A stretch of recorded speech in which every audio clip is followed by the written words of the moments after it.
until I die. Until I die. Spurs die hard.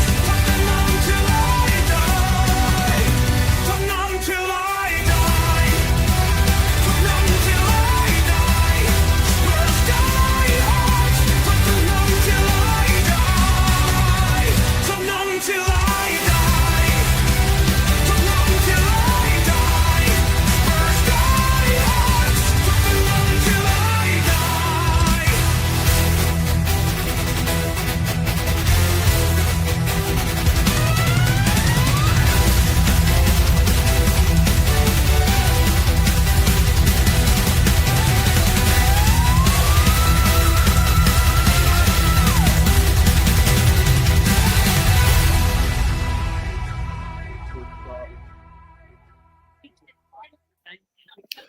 You lucky sod to be out there celebrating. I was at the stadium. It was absolutely brilliant. Yeah. Someone next to me, Adrian, posted some pictures of it at the stadium. I've got some videos and stuff to post. I've got a video. I've been sending stuff to Harry Scarthy and saying, and he's saying, "Can I upload it?" And I'm going, "Yeah, of course you can." But I got one when they were doing Dreams of Desire after the final whistle, and no one's getting that but us. I think that might make a great outro. Yeah. An even better outro. I know we've got it, but your two are up, and I've made 10. So we can change the outros each show we do, so people don't get bored with them. Like that's if people like them. Yeah. I've got messages flying through. My daughter, who's she's 37. She suffered like the rest of us. Is happy, but yeah. I mean, what do you say? Yeah. Was it Tottenham at their best? No. Was it the best? Did we ride our luck? If they'd have scored, they'd have won the game. I've no doubt they'd have gone on and win it. But what we had though, Ian, we had legs. When we see that three in midfield, sorry, legs. Yeah, we had legs in midfield with the three midfielders. We had legs. We had legs. A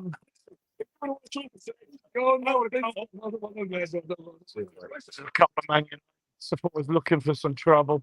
No one's taking them up on it, so that's good. There's about 100 of us and about 4 of them. So I thought, but drink's a terrible thing. We should bloody know, Adrian. We drink enough of it. Yeah. I mean, I'm so pleased for the younger generations. Never seen us win anything. I'm pleased for Sonny as well, especially. Kev's joined us. Great to have you. Said that to Manny. Hi, Kev. I put the link out, but if we can get a few more on, that'd be excellent. It'd be brilliant. Look, I won't be having a late night soaking this up, and I've got a bottle of wine on the way home. I walked home to the stadium. Yeah. That's going, right? I'm telling you now, that is going. Yeah. I'm back in my hotel room in Leeds. Let me just put a couple of comments in, because I say I won't be able to talk all night. I mean, that's as ugly as a win as I can remember in a cup final since the '82 replay. Worst goal, and the worst goal you ever saw that summed it up. Yeah. But how often do Tottenham guts it out like that? And what you won't have seen, those of you that weren't at the stadium, there was a huddle before the game. Yeah, they did a huddle at half time before they went to the dressing rooms. When like Richarlison came off, he was like pumping Sonny up, and they were pumping each other up every time. It was that there was an absolutely they shall not pass attitude. There was just no way they were giving that up. As I say, if they'd have scored one, I think they'd have won the game. But no one will remember. No one will remember it was ugly. They were Manuri. I'd say, like, and like, we don't care. We don't care. No, look, we've had enough. There's been enough to get gone. Great saves from Vicario. What? Yeah. Even though he did cock it up a little bit at one time. But, well, the save was, I don't know what it was like at the stadium, but when VDV cleared that one off the line, that was one. Oh God, yeah. That was one. That was going in. I mean, that was one hell of a clearance. It was great clearance. And we weren't going to get bullied by fucking Maguire and Fernandez up to their antics. You know what I mean? We just Fernandez is a we got a cheating couple of little bookings. cunt. Yeah. We got a couple of bookings, which was I which was thought the a ref was worry because you particularly. wonder if you're going to get a player sent off, and you think, here we go Yeah. again. You know what I mean? But Yeah. The ref wasn't good. He wasn't good. I thought he was really inconsistent. I mean, having Yeah. said that, players were falling over trying to buy free kicks. It God. makes it very difficult. Both teams makes it very difficult to referee, and he handled that well. But I got the impression he was a little bit inconsistent. I got the impression that he was having problems controlling it. Yeah. But at least there wasn't a last minute penalty or something like that, which was, I mean, that was anything but Spursy. And Ange just won a cup in his second year. Like he says he does. How the fan base will feel about him in the morning, those that get up that ain't got hangovers, like now we know, like, it's so big in every way. There's no format to this show. I've got 60 people jumped on and viewing us now, which is brilliant, and I really thank you for coming on it. I know it's late. A lot of you've got work, unless you're abroad. Like, I'm looking forward to Sunday. Well, I'm going to Sunday will be good. Yeah, play Friday, and I'll see you at the stadium Sunday for Brighton game, obviously. Right, and now I'm renewing my season ticket. Now we've got the Champions League. I'll renew it. Yeah, I'll probably renew mine now. I Well, you suspect. got Champions League. How often are we in it? I mean, we won't win it, that's for sure. No, but I mean, well, the pub I was in Leeds, it was the conference I'm at. It was packed out with the people from the conference, but there was probably more of them supporting United. And as soon as the game finished, the pub emptied. It was great. We got a few in the chat, a few regulars. We've got Graham's in as usual. Big up, Graham. David Clarkson, another good friend of the show. Big up, David. He's already spoke about the goal being an own goal. They're still debating it or something. Yeah. I don't care. We won it. It'd be nice if Johnson got it, but if he hasn't, then fair enough. We've won it. It looked like he changed direction as he swung his boot at it. To me, so I need to look at it. I mean, I'll put the highlights up. I mean, the highlights are shit. What we're going to talk about Friday about the game? We won't have no format to Friday's show. We'll just talk about anything, the future. Yeah. So we got audio artisans in, good friend of the show. Graham saying hello. Yeah, the UAC. David's in. Yeah, and we got 63 viewing us now because I think a few people just they want to soak it up. They don't want to go to bed. They don't want to get to bed. Set your alarm because you got work in the morning. Yeah. I mean, I put the link in Spurs Diehards PVOD WhatsApp. I'll put it in Sean's group as well. What was your pick with that? Yeah. All are welcome if you want to come on. Just talk about anything, really. You've got to savour these moments because you don't have too many in your history. I watched this club play over. I watched the Gold Star play. All right, I've been fortunate. Can I ask a question? Go on. Can I ask a question? What, and as obviously Kev and Adrian on the show, but people's man of the match, because I thought there were so many contenders. I mean, the official was Romero. I thought Udogie was fantastic. I thought Bissouma probably had his best game in a Spurs shirt. I always say when Bentancur plays well, Tottenham play well. And Bentancur played well. Porro, Van der Ven. Who played badly? You haven't mentioned. I was so nervy all through the game at the stadium. We're sitting with others. I've never seen so many grown men cry right at that stadium. They could be proud of it, not embarrassed. Yeah, and women. I think for the saves, Ian, I'd give it to Vicario. Yeah, I'll give it to Vicario as well. Just for those saves that he did, because they were. I mean, they were brilliant. Did Mandy enjoy it, Ian? 5 people viewing us now. Look, this show can go and go and go as long as like Kev wants to start and I'll start. We'll talk about anything. If you've got questions in the chat, get them in, please, because we've got no format. This isn't nothing been arranged for this. We will do an in-depth show. Drew will host Friday, and I'll be on with Ian on Sunday after the Brighton game. And we've got the obviously I will be going to the. You going to the parade, Kev? You ain't far away. Oh, you'll be working, wouldn't you? Oh, you just gone. What happened? What happened to Kev? I'm on one side of the road, everyone's on the other. Uh, I'll go over. Oh, I did send Kev the link. Has he come back? When I can walk and talk, fair enough. We never had a sense. Swear to that. has Kev gone? I don't know. I didn't put him out. I don't know what happened to Kev. Um, Maybe he clicked something he shouldn't have. I don't know. yeah, it's okay because I'm trying to walk back, find the car park and everything. I sent it to Chang because he should be getting up. I mean, Oh, it should be okay. a good time for Chang. I'll put it in. Hang on, I'm gonna mute. Okay. Adrian, talk to everybody. I'm gonna have to mute. Yeah, big up everyone. I'm actually in two of the WhatsApp groups, our one and another one now. I'm trying to encourage people to come on.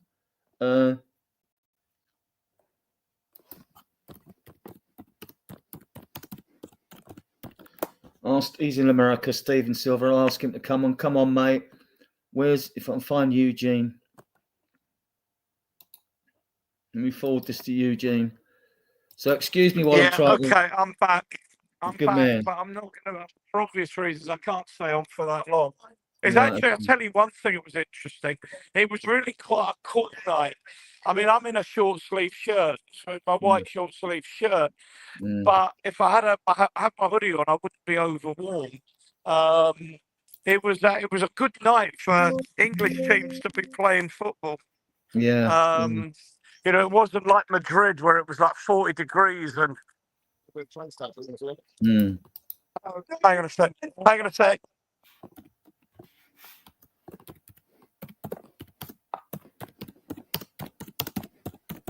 Okay, I haven't left you guys, right? I'm just messaging people. Just messaging a few people if they're available. So, hang on, I'm back now. Looks like I'm on my own. Oh, Ian's just gone off camera. I don't know what's happened to Kev.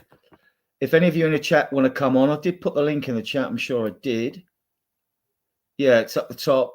If you want to come on, just come on. I mean, don't be shy because it's like we're celebrating. You ain't got to be professional or nothing like that. Just come on, right? So, and that helps. Like, did any of my bets come in? I had a tenner at 9-2, so I should have 45 quid. The others, they're all 2-1s. So the other 17 quid went down. That should get 45 back, like, you know. So the bet come in. I did dream with. Weird, Ian, of me dreaming that we won it at the beginning, but didn't get the score I wanted. But I see the cup being lifted, like this long silver cup, but it's like very surreal. It was like, you know, and like so. I'm so pleased for the young. I'm so pleased for Sonny, Ian. 10 years at this club, you know, or more. So, and I'm pleased for the young generation of fans. Come on, John Fitzpatrick, if you want to come on. The links up the top, mate. Let me show it. And if I show it here, the link's there, guys. Anyone if you want to come on, because like if you come on, I'll stay on. The longer you're on, I'll come on. Let me just no, I don't want to delete the comment. I want to go into comments and move it down.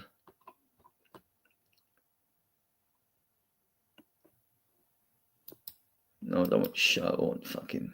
Oh, I think I fucking stole it. The link's there if you want to copy it, guys. Actually, I'll put it in again from the WhatsApp group because copy link. Because I'm not going to bed anytime soon. I can tell you that. Adrian says I'm not going, but I think I've lost my. No, you're connection. on. Am I on? Yeah, you're on. I'm just putting the link in the Okay. chat.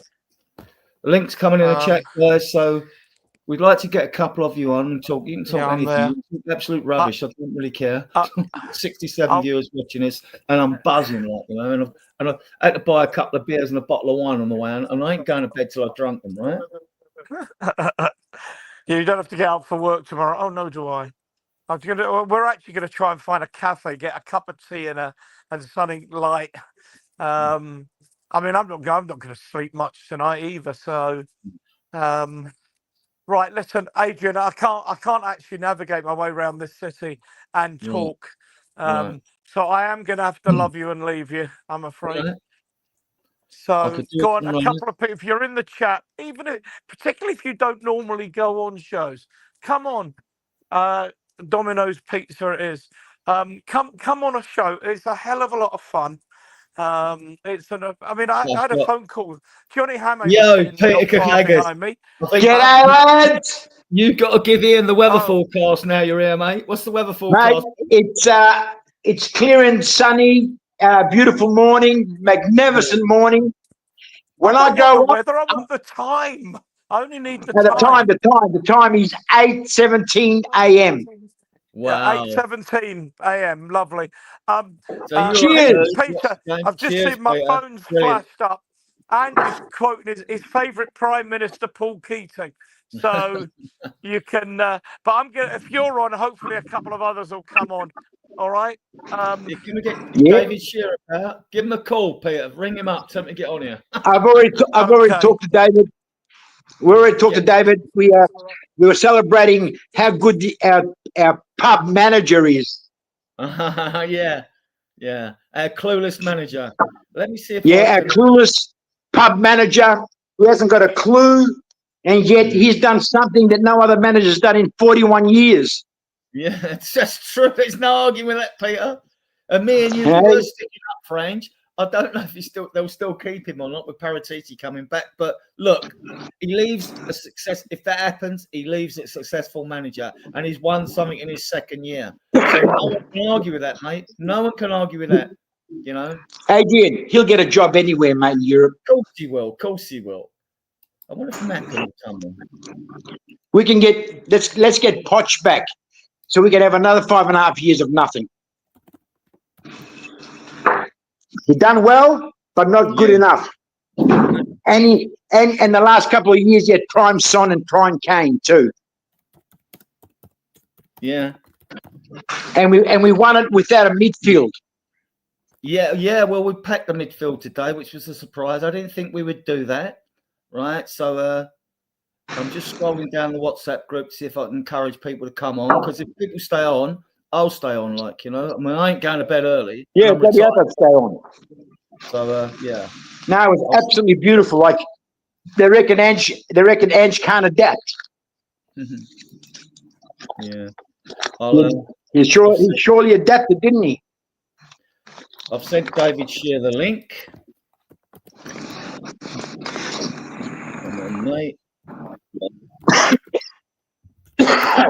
No, what a brilliant match. Like, actually, as a spectacle, it wasn't the best, but the job got done. Exactly that. I mean, realistically, Adrian, he had no other choice. No. No, I mean, you know, Burwell, no Madison, no Kulusevski. And yet, through all the shit, we still prevailed. How's that? Yeah. We still fucking prevailed. That is absolutely awesome. Yeah. Brilliant. I'm just scrolling. Keep talking because I'm scrolling down my list on WhatsApp trying to see if I can get people. I'm looking for Americans and Aussies and things like that. See if I can get them to come on. I would like it. Yeah, it was and hey, it's funny, you know. I said to my mate at work, he sort of like follows a bit of soccer, but not that much. And I said, all through the year, they'll all be talking about our little tapping merchant. I said, don't be surprised if he scores the winner. And there you go. He scored the winner, didn't he? I haven't looked at the highlights yet to see if they're giving it as an own goal or a goal. Yeah, apparently they're giving it. No, apparently they're giving it to him. All right. Oh, good. No, that's great. Because I looked up the Europa results, and it said Johnson. Right. Good. I don't know. For me, it looked like he didn't get a touch on it, but who knows? Different angle. You know what I mean? Yeah. Anyway, whatever. It doesn't matter. We beat them. Yeah. That Danzo. I knew the last 20 minutes. I said he'll bring on Danzo and really shore up the defense. You know what I mean? Yeah. And that Van der Ven bicycle clearance. Yeah. That That was brilliant. brilliant. Yeah, that was brilliant. I'll be back with Well- you shortly. I'm just going through these down the list, and As Ange said, I want to build a winning mentality. Well, he's got the winning part done, so who knows? yeah, send Jack the link.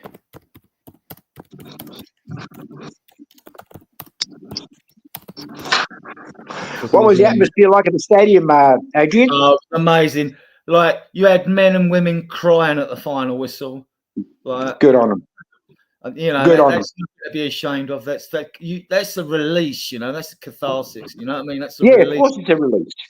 So all the We've shit been hoping for something. We've been yeah. hoping for something big in so many years. You know what I mean? I'm so pleased it's one up the media as well. Oh shit, yeah. Fancy that journalist calling him a clown. Yeah.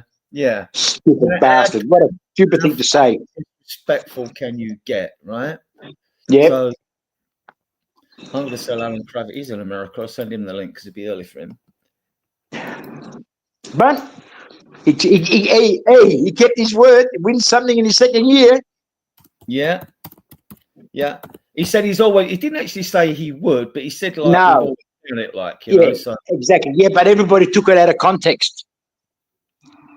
yeah. And your little mate Harry Hasper said, "I'm going to hold him to his word." That's not what he said. What he said was, "I usually win something in my second year." He didn't say, "I'm going to win in my second year." But you know how the press is and fans are. No, that was absolutely beautiful, mate. I don't know how the fuck I'm going to sleep today. Well, you probably won't. I mean, like, look, enjoy it after sleepless times because listen, there's a lot of fans had a lot of sleepless nights building up to the final, let alone like you don't worry about this one. Yeah. I was used to go out with sleep there. Adrian, I was pretty calm to the last probably. I've been calm all week. I've been calm right to the match to the last 10, 15 minutes. Yeah, I wasn't calm at the stadium, and actually, I had 2 pints at the stadium because, like, and I sit down, believing it, I met people that knew people that went to school with me. It was amazing, really. Like, and like another guy said, "Oh, you're the guy that does all that streaming stuff." Like, you know what I mean? Right? So, people shaking my hands and things like that, and joining the group and things that we'll see if they do. I'm still scrolling down the list. I'll be back with you shortly. Yeah, I think I'll stay at that. We'll see if we get someone on. Obviously, people got work and that here, so of course, people work. Yeah, so people are pissed celebrating. Yeah, let's get Eugene on. Hang on. What? Where is he? Eugene. I mean, Eugene came over to watch a game. He was unfortunate. Like a lot of people come and watch games and we lose, right? So, experience of coming to the UK and seeing the stadium and shit, but we lost. Now, Eugene, you can wallow in this, mate. I'm staying on as long as I can, Adrian, right? I got a few minutes, but I had to come on. Look, it's been so crazy. I'm in the States in a pub. We had about 60 Spurs fans and a few United fans. When it was over, everybody was crying.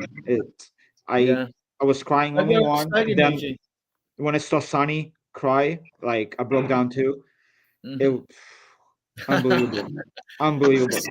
It's what it takes. The roller coaster, the white knuckle run, all those that didn't sleep before. And Unbelievable. Now, Daniel, come in. You're in the chat. I'll see you. Come on, mate. Come on. I woke up at like 4 a.m. I couldn't sleep. I was confident before when the game started. I was super nervous. I mean, crap game, to be honest. Second half, I could barely watch. It was Van der Ven, that save, that bicycle kick save. It's gonna go down in history. Yeah. That was unbelievable.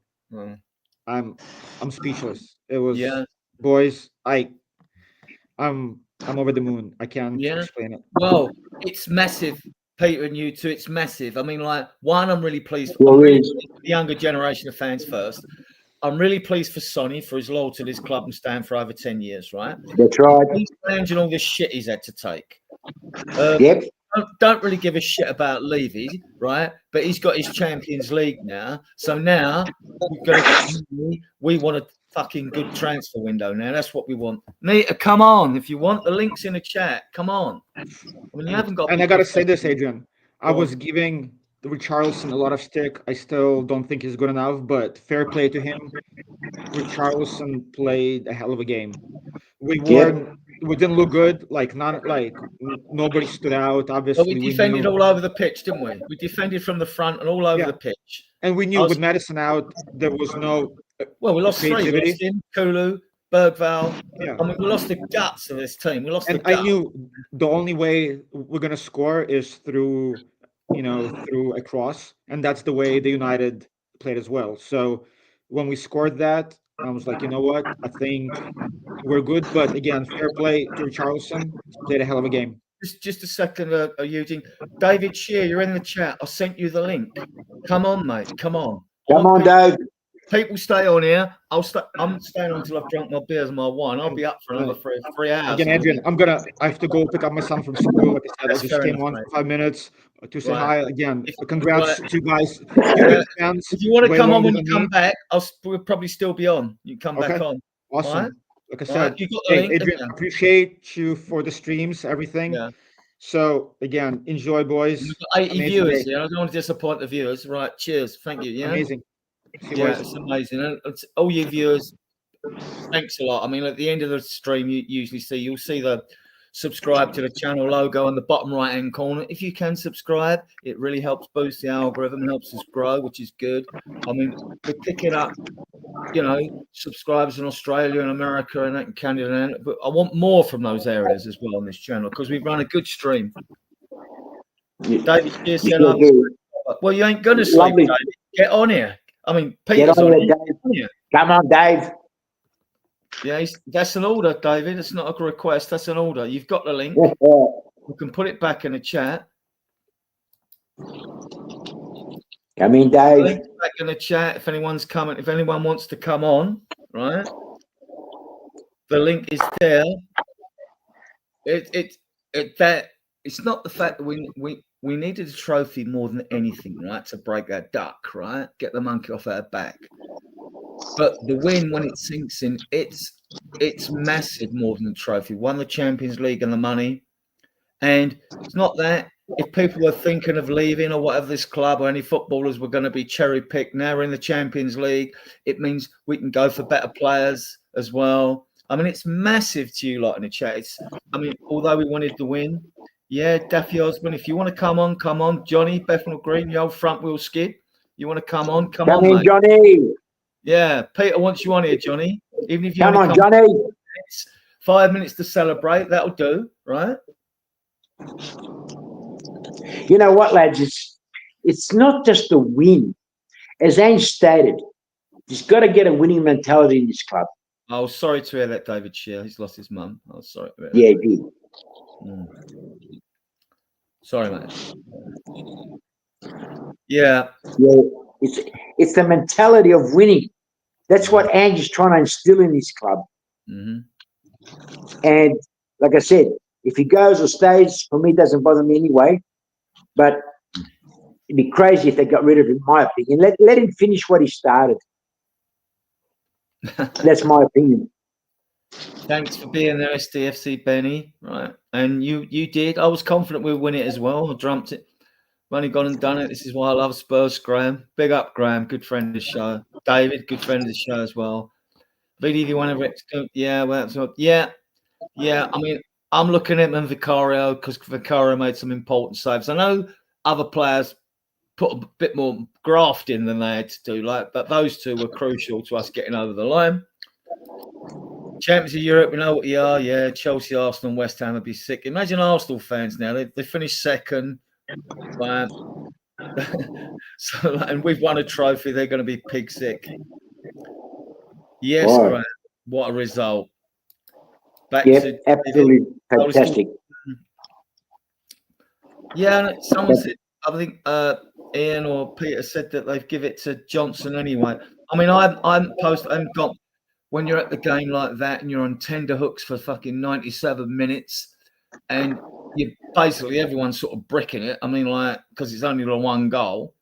But Yeah, I'll post the highlights, although the highlights will be crap. We will do an in-depth show Friday at 10 o'clock. Drew Zilla will host it, and yeah, so I'll have a look at it, and I'll have a look at the crucial moments. I'll post the clearances off the line and his saves and stuff like that, and we'll have a good chat about it. When there's the I victory mean, Friday, I'll be going to that. Right, go on. realistically, let's put it in context. To go into a final and not have, two of your best midfielders this year, mate.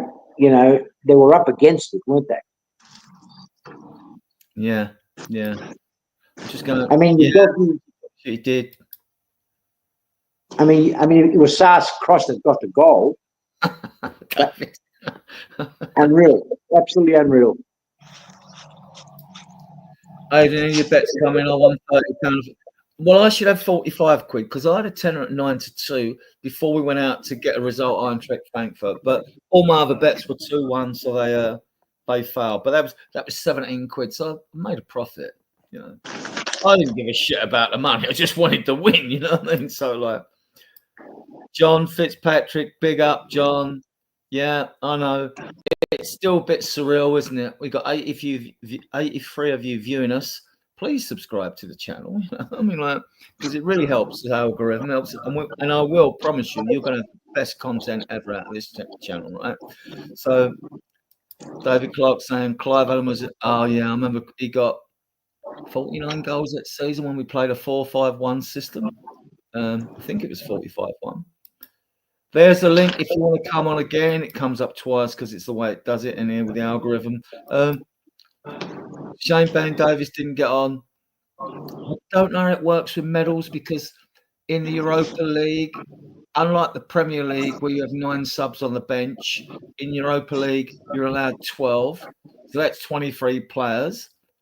So I would assume that you all get a medal, but I haven't sourced that. Big up Peter Audio saying, Peter. He's giving you the thumbs. Told you, mate. Well done, Audio. How's that, Audio? Champions! Ange doing his 2-year promise. Yeah, good.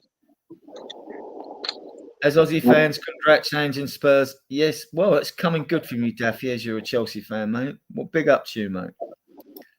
And here we got Ryan G, he's Wolves fan as well, but Peter Crunchy, all Spurs fans, I'm happy for you. Thanks for that. Big up to you, Ryan G. You're a good friend of a big lot up, of Ryan. Dan Nightfair. Dan, I just wondered, do you think we got enough money to get Vlahovic now, Dan? Because he thinks I've got a picture of Vlahovic on my bedside table because I keep saying we should get him in. Yeah. But this guy do it big time. And yeah. And like, and for those that said like Johnson's attacking merchant who don't score in the big games, right? Okay, you got a goal a day in a big game. Yeah, all those like reporters don't disrespect Ange. Yeah, they do disrespect him all the time. Well, Daniel, we're never calm as a Spurs fan. I mean, I'm fine at games. I'm confident we'll win, but as soon as the ref blows the whistle to start a game, they're on edge. Big up Brian Knight, my bro. Right. Nita, good friend of the show. Oh my days, yeah, Nita, yeah, I know. David Shear, hey my friends and flip floppers. Well said, Dave. I'm gonna open a beer a minute, so you have to have a slight pause because I have no intention of going to bed early tonight, and there's 83 of you viewers, so if I can keep you entertained, I will. Right? Come on now, Dave. Come on, Daniel 90. Come on. Yeah, come on. Even if you've got work in the morning, just set your alarm and go into work knackered or hungover like a lot of the Spurs fan base will do. Those that go in tomorrow ain't booked the day off. Good night, panels and chat. Good night, Leah. Ange will Bye, walk.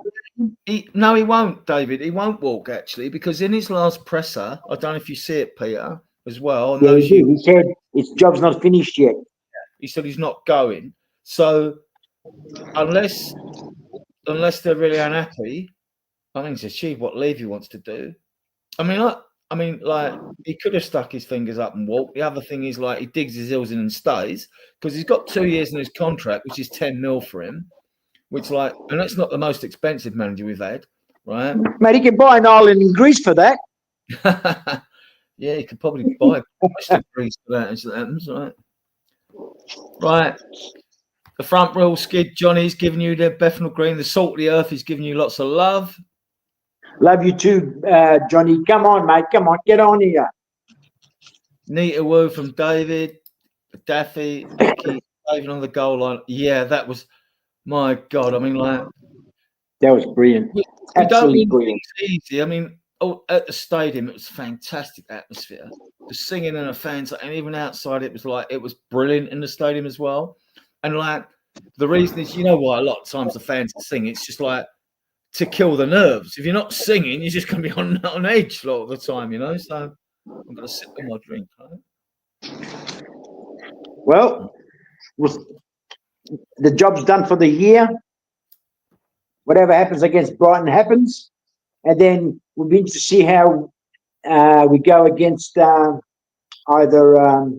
PSG or Inter Milan. Yeah, we've got Super Cup. Now we're in the Super Cup, haven't we? Yeah. Yeah. Bloody hell. Saying how high Johnny, and you haven't slept, Adrian Cobber. Yeah, well, you're not alone if you haven't slept. There's a lot of fans that haven't slept up to this final with nerves. And there's a lot that'll be lying on the beds tonight with their eyes wide open thinking, has this really happened? This is all surreal. This is Spurs. We don't win things. Like, you know what I mean? Like, so, and then like David's audio cover, yeah. And there's my links. If any of you want to come on, just come on. Copy the link and come on. Johnny's here. Tottenham on Friday, everyone. Yeah, we got a show at 10 o'clock because Drew Zilla hosts the show on a Friday, a bit later for the American audience, Canadian. I hope it helps out the Aussie audience and those in the Southern Hemisphere a bit better when we're doing a 9 o'clock show. Yeah. And we've got, yeah, that's a good point, Daffy Osmond, Chelsea. First Australian manager winning a European medal. Yeah, something the Aussies should be proud of. Yeah. We're fighters, mate. One morning, my man lost the last Thursday. Yeah, commiserations, David Shear, mate. Commiserations on that. You know, I hope this is just give you a. I hope this has cheered you a bit, though you are obviously mourning, mate. David Geezer, we only won it. Yes, Johnny. Yeah, I know. And there's be fans out there that still can't quite believe it as well. Yeah. And I haven't slept. Daffy hasn't. Yeah, and you're not a Spurs fan, so I don't know why you haven't slept, mate. You're a Chelsea man, but yeah, fair play. Yeah. We did, Johnny. Woohoo! Good day, Cobbo is going. Adrian, condolences. Adnan, condolences. No, it's Johnny, isn't it? Condolences. All right. Anyway, Arsenal phase 6. Yeah, I don't get that. David, brother, geezer. God bless you, Mum, David. Yeah. You're getting condolences off of Johnny. He's a salt of the earth guy. Thank you, Johnny. It was actually good that he gave he put Gray and what's his name on at the end, Spence, like, because Gray, you know, he played a lot of games this year. Like, you know, for a young lad to play so many games, I think he did really well. You know what I mean? So putting him in the last 5 minutes, 10 minutes of the game, him and Spence was good. Yeah, and I think I can't remember who went off at the time. Did we take players off on yellow cards? Well, Charleston had a yellow, didn't he? Basuma had a yellow. Yep. Did they both go off?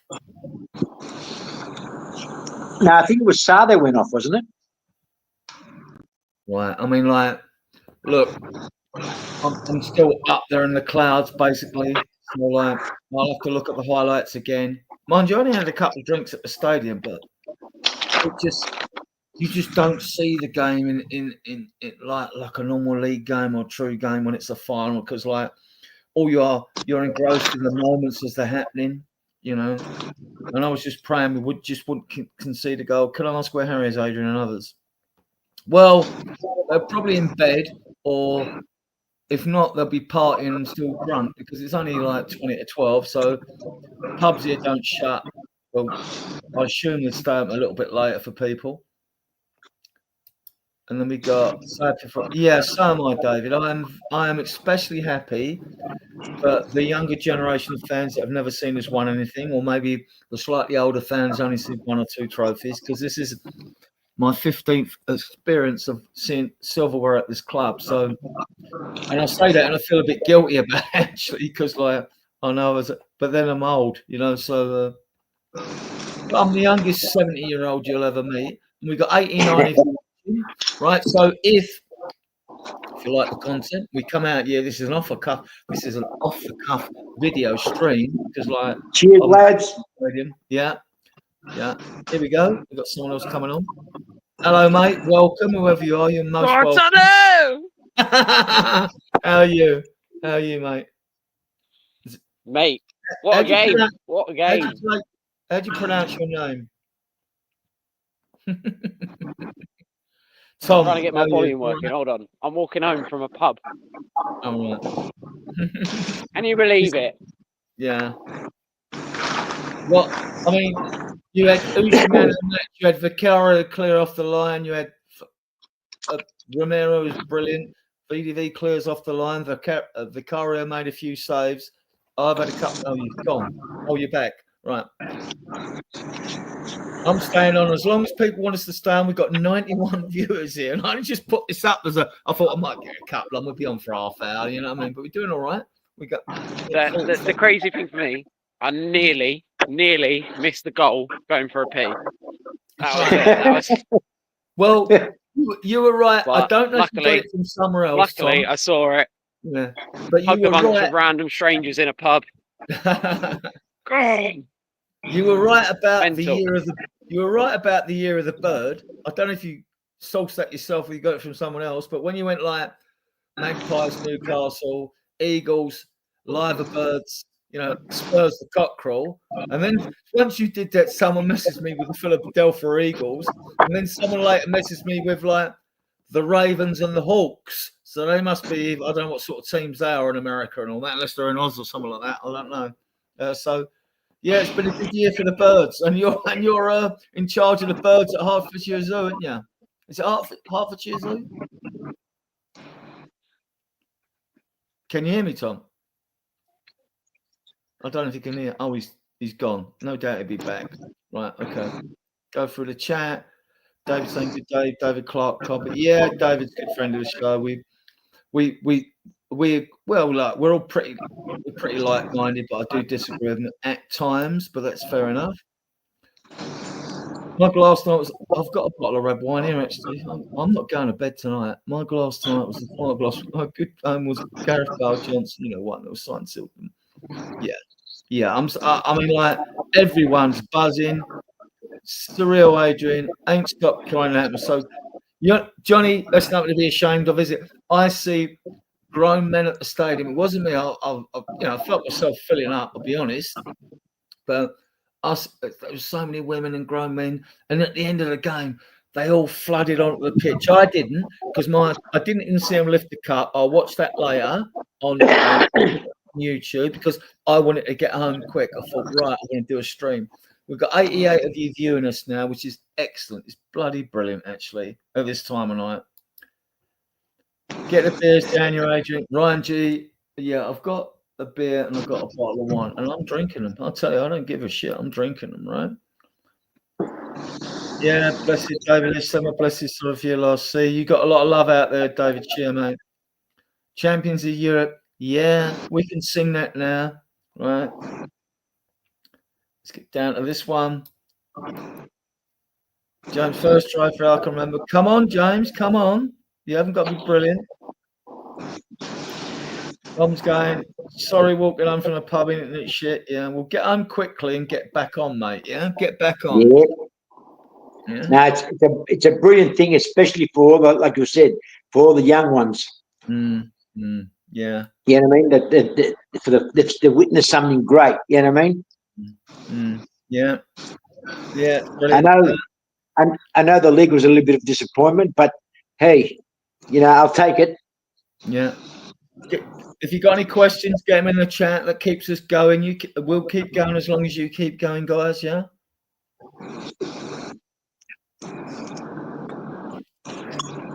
Yeah. So at this stage, Ange stays till at least the Super Cup. Yeah. Well, you would think so, wouldn't you? I mean, we got Yeah. Brighton Sunday is our last game. So Yeah. there's the parade Friday. I've got to check the route because it used to be. I mean, I live in Edmonton. It used to be Edmonton Town or Tottenham Town, but that isn't the route. I think the bus is going to turn left down Park Lane and go down to Northumberland Park and come back. Someone said to me, "I'll check it up. I'll check it tomorrow." Actually, Well, I like to see Ange. I like to see Ange give the young kids some minutes on Sunday, like that Alessi, whatever it is, the little black kid is fucking fantastic. Give Mikey Moore another go.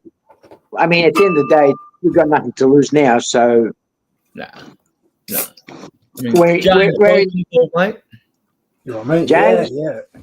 Get it down, yeah. I've got beers here. I'm not going to bed. I'm not fucking going to bed. Neither, you know. mate. No. I watched the game in my local pub, and I noticed I was like, oh, I was having a great time, but I noticed the shop was shutting, so I thought, fuck, let's go shop, create a beer, mate.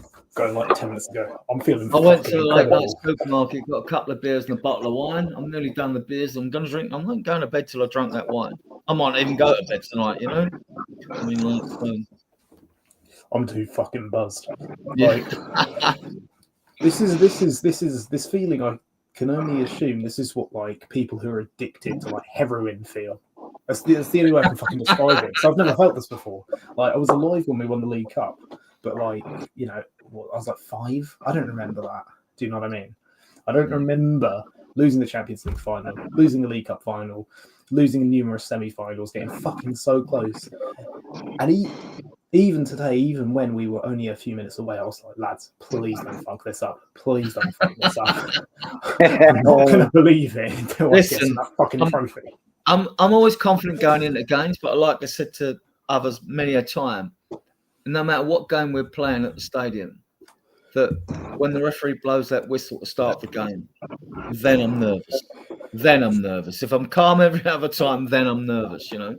So, but today I don't normally drink at the stadium, but I just had to have, before I kicked the ball, I had to have a couple of pints. And I'm not now at my age, I can't drink what I used to drink. And I was never really a big drinker back in the day anyway, but like I just needed something like, you know, when you be numb, like if you go to a funeral, one of the worst things you can go to, but you need like a stiffener or something just to get it in, just so you sort of like can like keep with your beliefs. And I always believed we were going to win this game. I thought it would be 2-1. I dreamt it, but I won about a score on it. I think I don't know. The money's not important anyway. Like I just didn't give a shit about that. I just wanted to fucking win, and I didn't care how.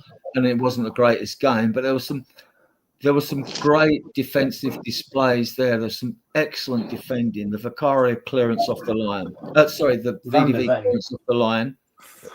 Yeah, that clearance off the line, right? That was a cup-winning clearance.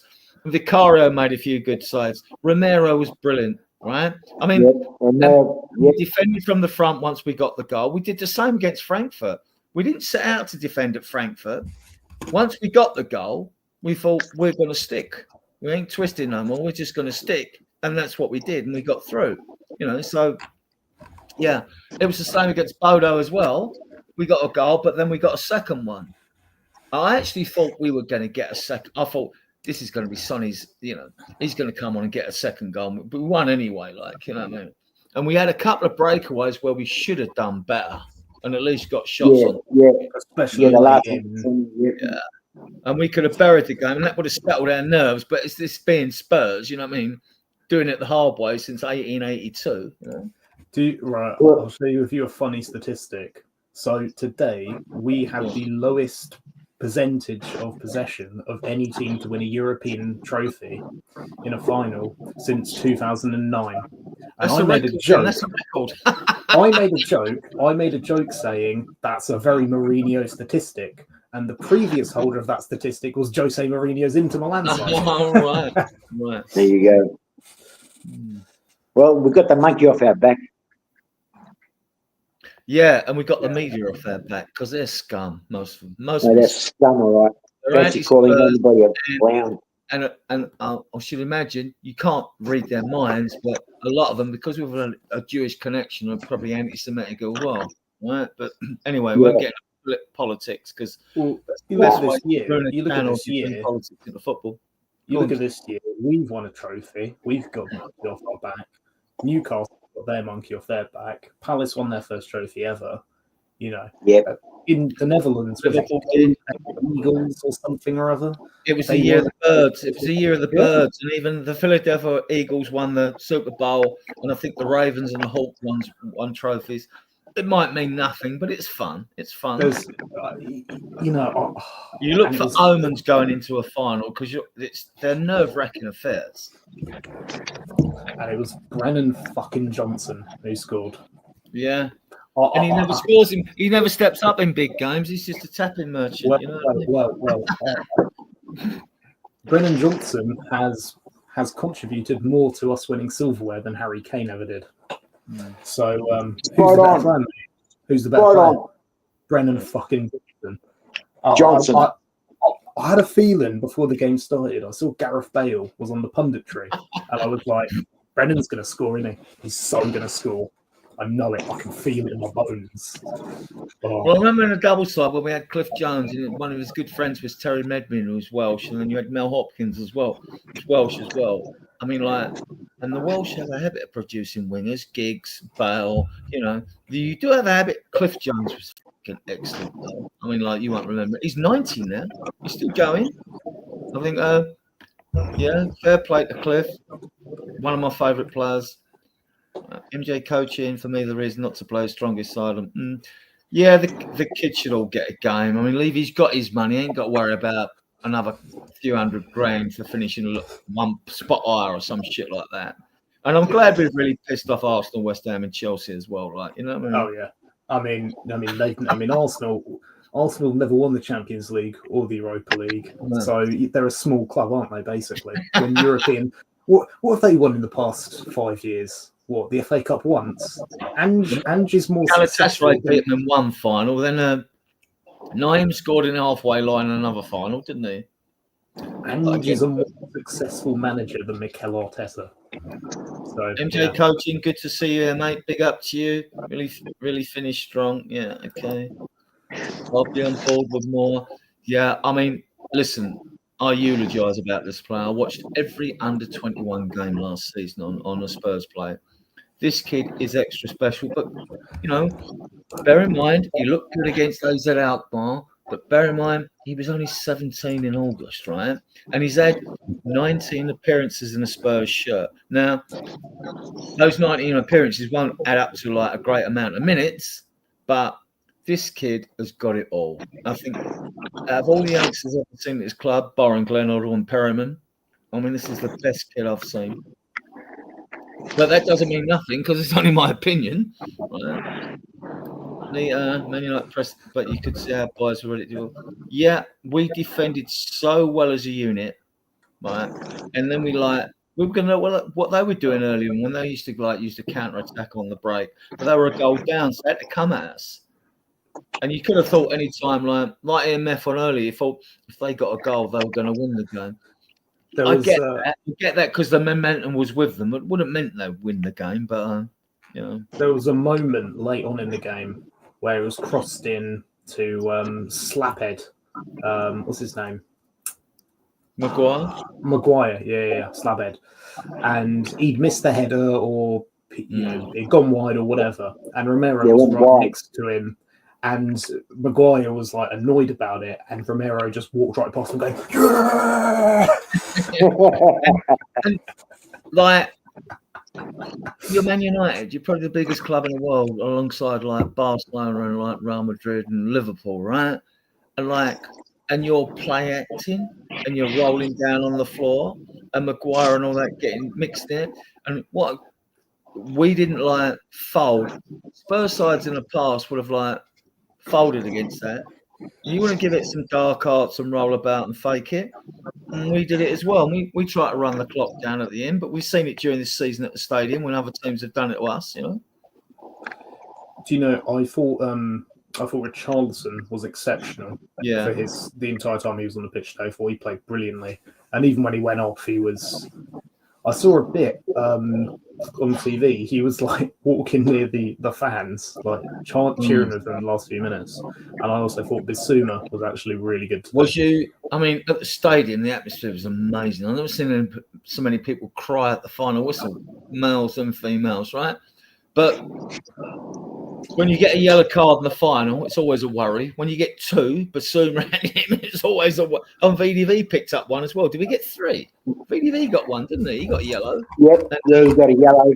So I think we got 3 yellow cards in that game. Did we get more? Richarlison, Bassouma, and Van der Ven. That was it, was it? Right. Yeah. And imagine like Spence comes on and Son comes on. I'm so pleased for Sonny for all his years of dedication to get a winner's medal. And Spence as well, you know, dumped by Conte, virtually dumped by Conte, right? And all right, his form was dipped. It's dipped a little bit of like, but look, the thing that gets me is how many players are in top form for like the whole season? It doesn't happen. It never happens, does it? No. You know, you're hoping that when they play, they're a minimum 7 out of 10. You know, 6 is basic. Davis will always give you a 6 and probably a 7, really an 8. But like, what a servant he's been over 10 years. So like, I hope he gets the medal as well. He didn't come on, did he? I hope he gets his medal as well. They brought Dancer on. I thought it's been very good for us this season. When he's done what we needed him to do, and he's come on. Speaking of people who got medals, Timo Werner got a medal. Yeah. Somehow, but he'll take it. You know, Davies definitely deserves it, as does Son. We've got 96 people viewing us, guys. If you want to come on, come on. I have no intention of ending this show, right? So if you want to come on, come on. I'll put the link in the channel again. I'll just go and get it again. And come on, because like you haven't got to be pro or anything. Just come on. Just come have a wee waffle. Yeah, just have a wee waffle. We'll go more in depth when I get a chance to go through all the stats and shit for when Drew hosts the Friday show at 10. Right. And we got a show Sunday for Brighton, which Ian will host. I always do the Tuesday show because it's the one that it's the hardest to get people to come on. So yeah, the link's in the chat, guys. Come on, right? The longer you're on, the longer we stay up. I'm sure there's a lot of you.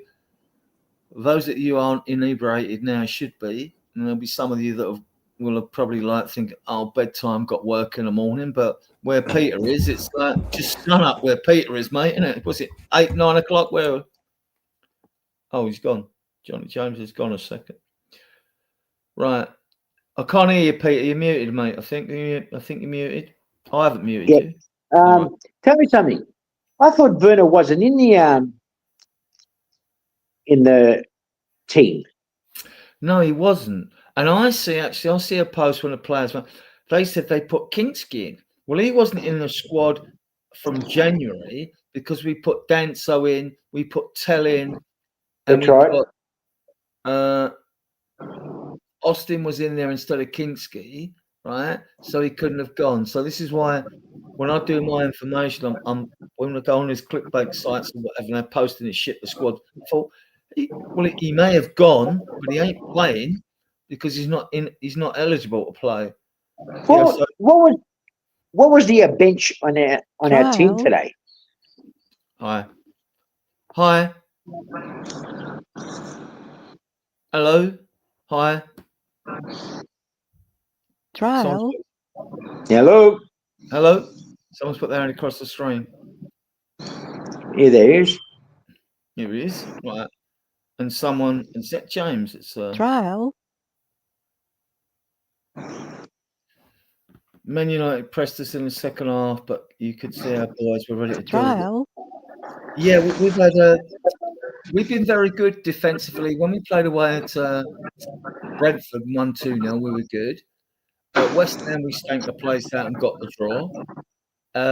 And then you're looking at Bodo Glint and Frankfurt away, aren't you? After that, right? So we're getting some sort of AI. Trial. I don't know what that interruptions are. I really haven't got a clue. Must be a mate here.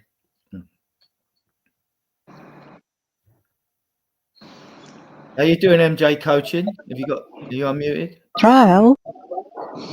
Keeps coming up trial. Yeah, we can see you, but we can't hear you. Speak, say something. Trial. Oh, we're getting this trial coming up. I don't know what's happening with your audio. Stick with us. I was logged out. Probably logged back in. Right, so who we got? Big up Spurs today. Liverpool fan here. Thanks for ending United and Arsenal cloud. Spurs are the best team in North London. Oh, big up Dan O'Connell. Come on, if you want to come on, mate. Come on. We don't restrict fans from other clubs. James is back, which is good. I was going for a slash, mate. No worries. That's fair enough. Thank you for sharing that moment with us. Right.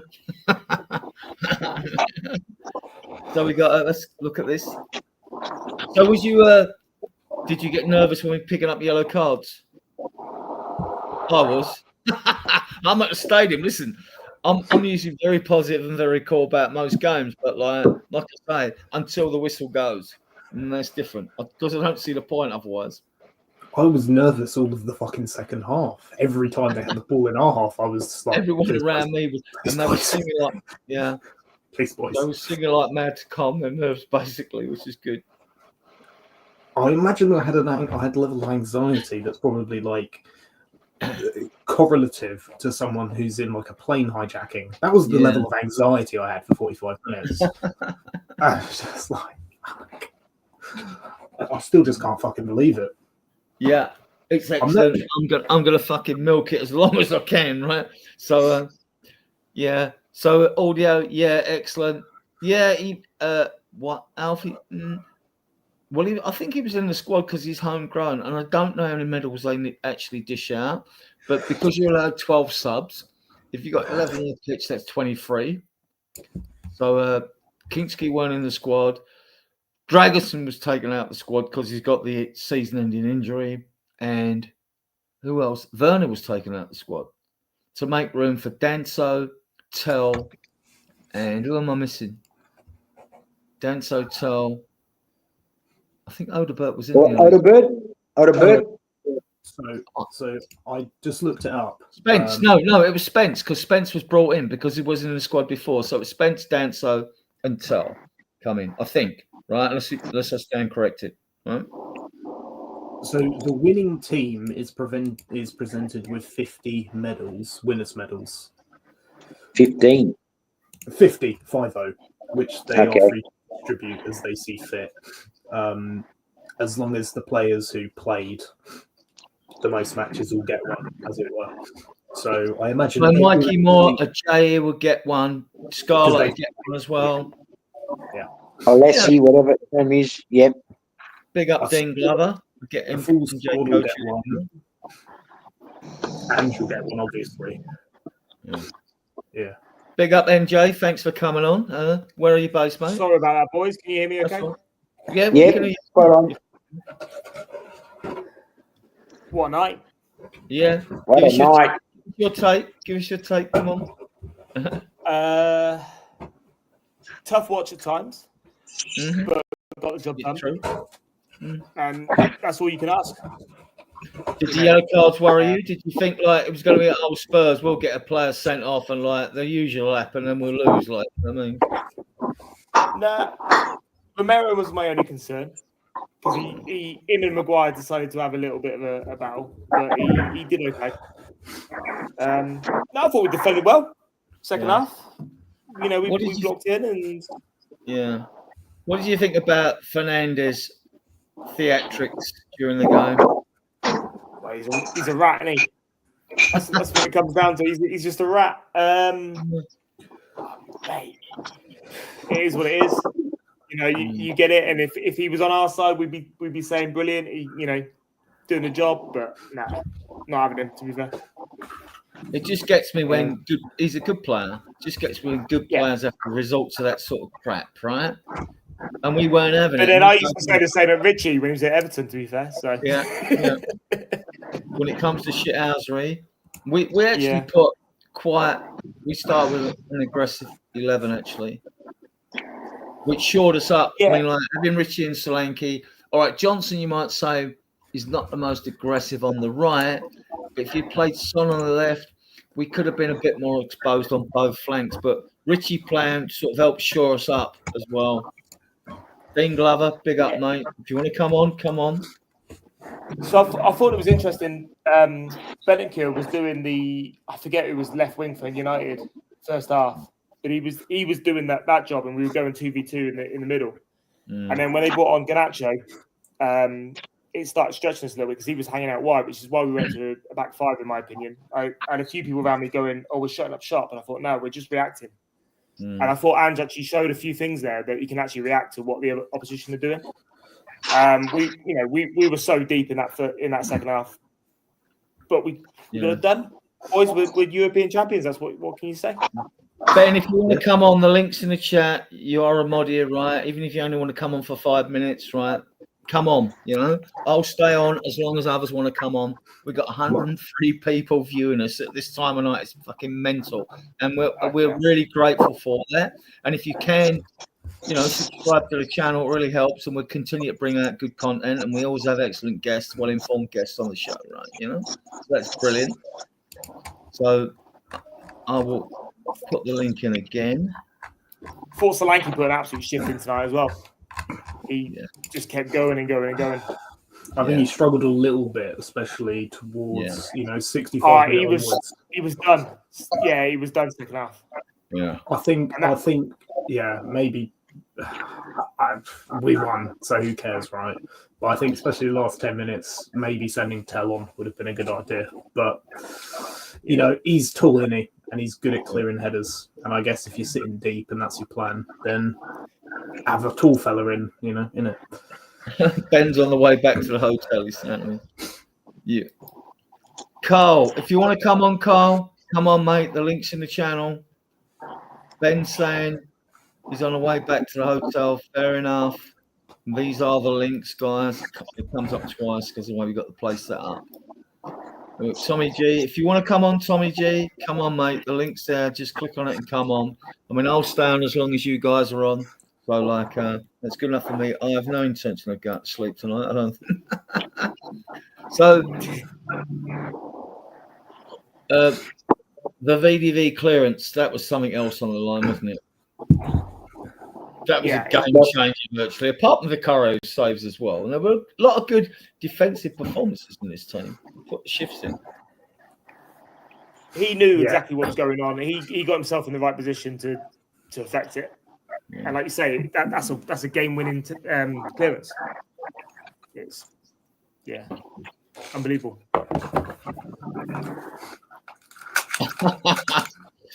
Ben said, "You're gonna watch the game for?" Yeah, I'm gonna watch the highlights over an hour, mainly to see the shifts that our players put in. I mean, like picking a man of the match, you win a trophy. I'm giving it to all of them. You know what I mean? I'm gonna sit on the fence and give it to all of them. But even Danso when he come on gets the medal as well. Good. There was one Sonny clearance upfield. We were hoofing it at times, weren't we?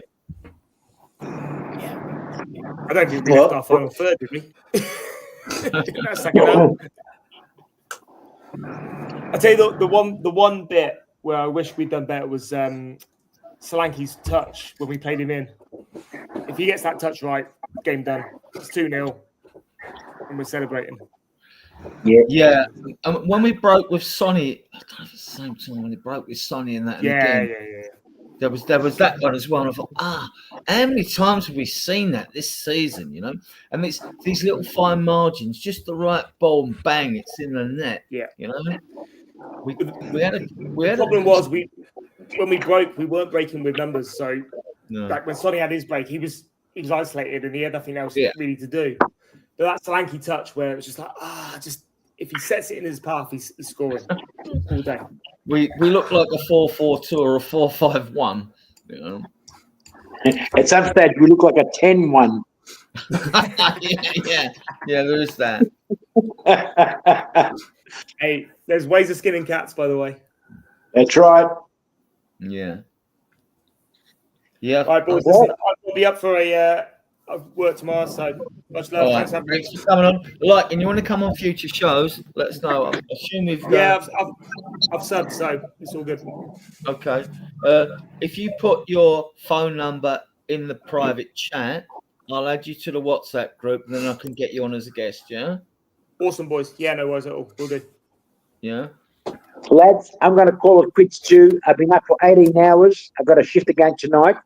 No, And I will talk to you all very soon. Come on, you Spurs.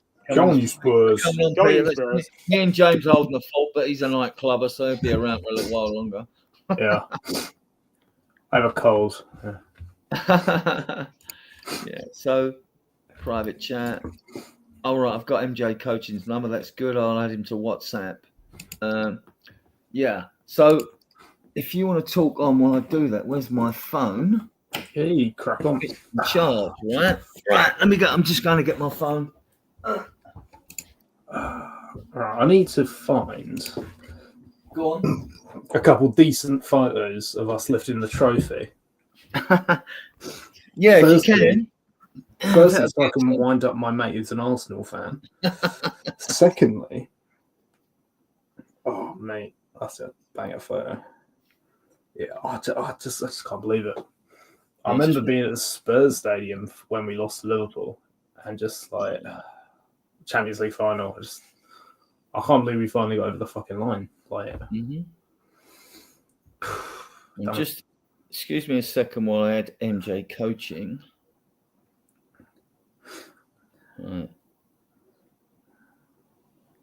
Would you like give any particular man of the match out there, though, James? Or I think Vicario was excellent. Romero was excellent. Van der Ven, brilliant line clearance. He was also excellent all night. Brennan scored the winner. You could argue him. yeah,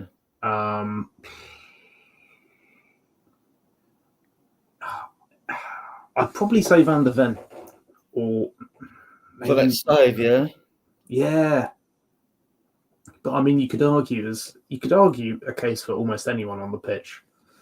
Yeah, I mean, especially as we've won a trophy, you know what I mean? So, like, yeah, I get that. But if there were like outstanding people, you started thinking, Nita's still with us. Scarlett was on a bench, fair play. 3-0 Hospital. Hope they got a winner's medal tonight. I think they did. I think they do. And I think that's good. I mean, Well, the like, club gets 50 to distribute as they see fit. yeah. And I mean, Timo Werner got a medal, so And you name presumably. a 23-man squad. We were too short. Plus, we would have put some of the B list under 21s on that have been 2 years with the academy on that as well. So that'll be good. Like I'm saying, this is the link, guys. You want to come on? Come on. We've got 101 people viewing us, and this is like a very ad hoc show as it happens. So Chang's coming on, which is brilliant. Yo, Chang, good to have you on. I suppose you're getting ready to go to work.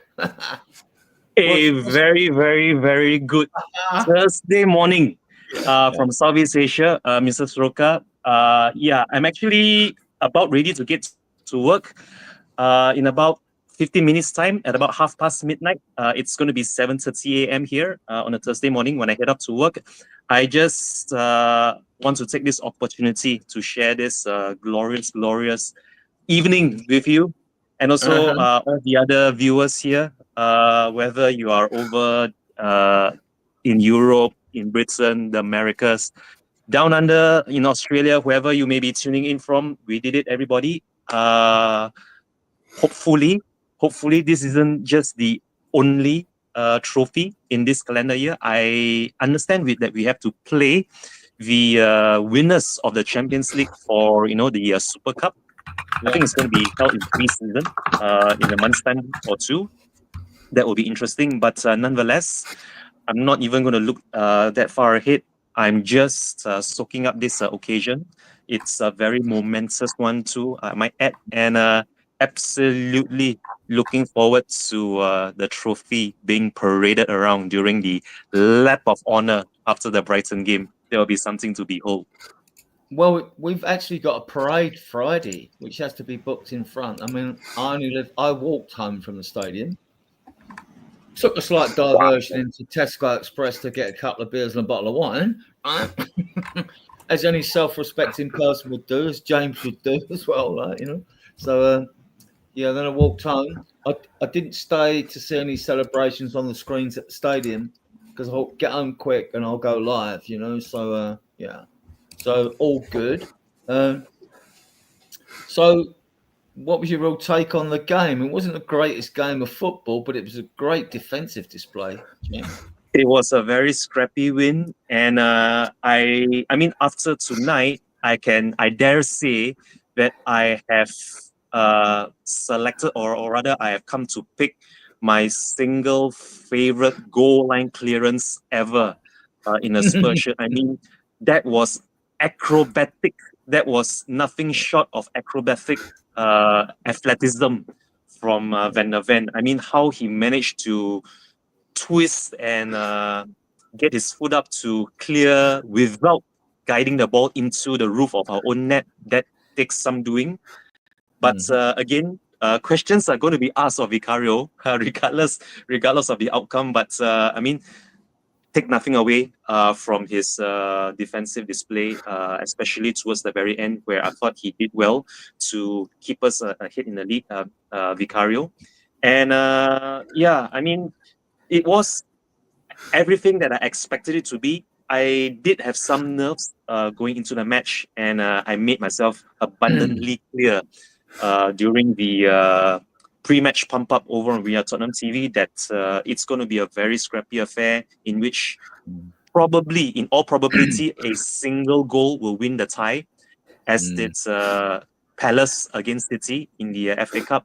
And lo and behold, that came to pass. It actually did come true, and it also wasn't the best goal. I mean, I read somewhere that the goal has been officially credited to Johnson.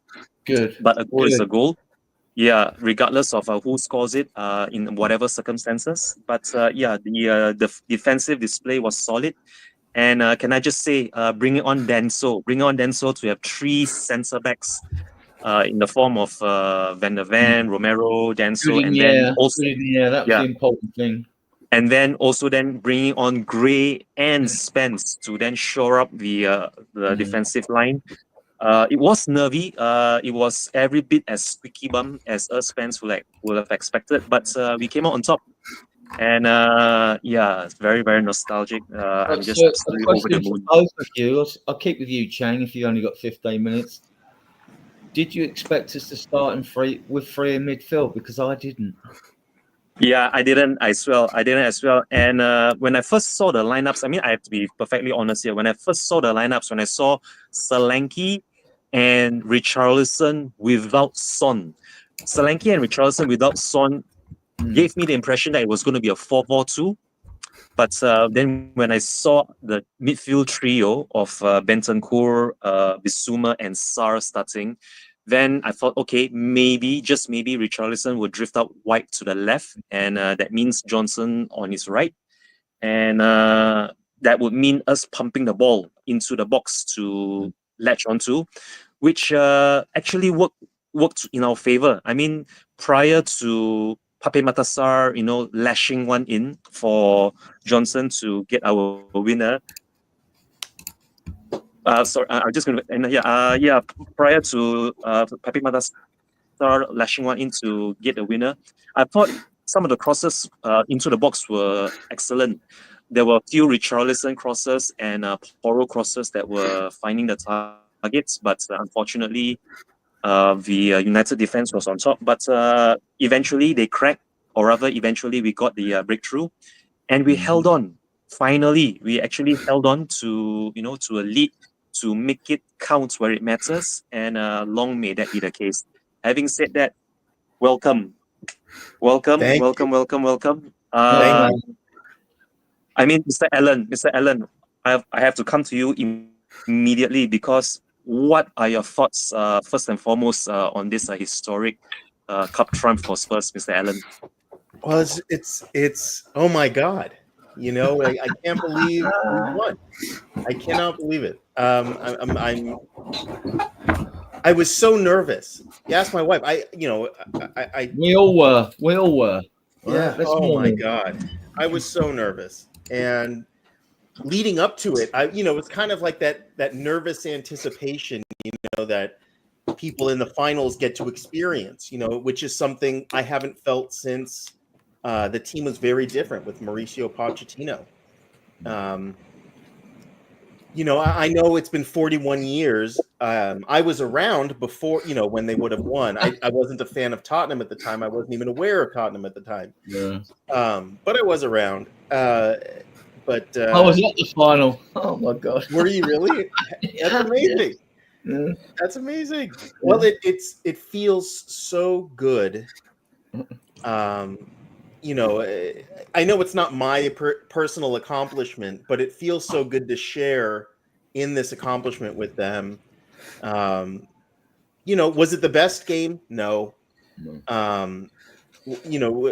Did we make mistakes? Yes. I think it did expose, there were certain things that we definitely need to work on and improve on. But in the end, we were clinical where they were not. And, Pat Matasar's pass, which was pinpoint perfect, right into Brendan Johnson. And luckily, Onana is kind of not the best goalie. And I think he made a bit of a mistake, if from what I could tell from the replays. But Brendan was right there, and again, he put it in. It was down to him. For everyone that said Brendan Johnson is a hindrance or they want to get rid of him, they may still feel the same way. I don't. You can't I've take warmed away. to him. I've warmed to him. Have you warmed before to him? today's Yeah. game? I warmed to him, Mm-hmm. But I think today we all get behind Brennan and the team, and we're so thankful. Ange wins in his second year. I would be the first to say I wasn't going to believe it based upon our Premier League season. I never would have believed that Ange would have been correct in winning a trophy in his second year. All right, so James, did you expect that midfield three? I didn't. I mean, look, with who he had available, unless he was going to play Son or Odegaard or something fruity, shall we say, it's always going to be those three, right? And funnily enough, that turned out to be the correct option. I did text my friend. I said, "Fuck me, look at this midfield. How much more betrayal can I take from this football club with that midfield three, right?" Ended up being the correct call. And I mean, you say about Brendan Johnson, I may have criticised Brendan Johnson, but I've always supported Brendan Johnson for one very, very simple reason. Yeah. I mean, I know. So being well, oh, are you from Wales? I didn't expect that midfield three because I thought, hang on. When I tried to think deeply about games and lineups, and I was thinking to myself, well, hang on. If we play three and one of them's booked or whatever, and you got to take one off, who else have we got to bring on? So I thought we'd actually I thought Sarr would actually be the one who would sit on the bench, but can't knock Ange's game management. He got it right. What did you think of the midfield three then, Shane? Yeah, that midfield three I thought was solid on the day. They didn't offer much going forward though, and unfortunately, but defensively or rather, operating as a unit, I thought they did their job. They didn't allow that midfield of ours to get overrun. Although I thought that towards the latter stages, with the game approaching the hour mark, when United got desperate, that's when they had to dig deep and work together as a unit. And the cuts were just coming left, right, and center. And it did bother me somewhat that maybe someone like a Bissouma or maybe even a Bentancur might just do something rash and pick up that second yellow and bring us down to 10 men. Fortunately for us, that wasn't the case. So in that sense, I would say the midfield three did their job. And yes, I mean, everything Mr. Allen said was spot on with regards to how we perform. it wasn't pretty, and it was rather scrappy and outright dodgy at times, but it got the job done. And what surprised me more is actually how well we coped with the pressure without buckling too much to the point where we were just completely outplayed. All ends up, of course, it is only United, and I'm not saying this to undermine them or to turn my nose up to them, but when they are getting their act together, we know what a great midfielder Bruno Fernandes is, especially given how he's already won trophies for United prior to this, and that was my main concern. But thankfully, that midfield trio of ours held firm. And with Archie Gray coming in to supplement that defensive midfield line, I thought that was the master stroke by Ange. Say what you want about his tactics, I thought he got it spot on as far as protecting the lead is concerned. And yeah, all the very best to those midfielders, because we are going to have to rely on them again, assuming Berfal or Madison isn't going to be ready for the Super Cup. So let's bring it on. Bring on the champions of Europe, and let's have another Alan, trophy yeah. celebration in the Super Cup. Alan, we didn't faff about at the back too much. Once we got the goal, it was noticeable that Vicario was like, every chance it was, kick it long, basically, which is percentage football, which is why most teams don't. When teams don't do that, it's because basically you give them a chance, you give them a percentage chance of the opponents getting the ball. Whereas but to us, we had a goal and we was like, oh, we'll defend this. We're confident we can hold this at the back. We actually forced United to keep it wide, which is what you want to do. You want to keep them wide. Doesn't mean to say that teams can't get crosses in and then score and you come unstuck, but you prevent them from playing through the middle. We absorbed a lot. I mean, they had so many. I believe they had a lot more passes than we did, successful passes. We were kind of sloppy with our passes, and then at some point he brings on Danzo, takes out Johnson to bring on Danzo, because I think he wants to create a bit of a wall of players in the back, and that's pretty much what we did. We absorbed in our half. We sat and absorbed a ton of pressure.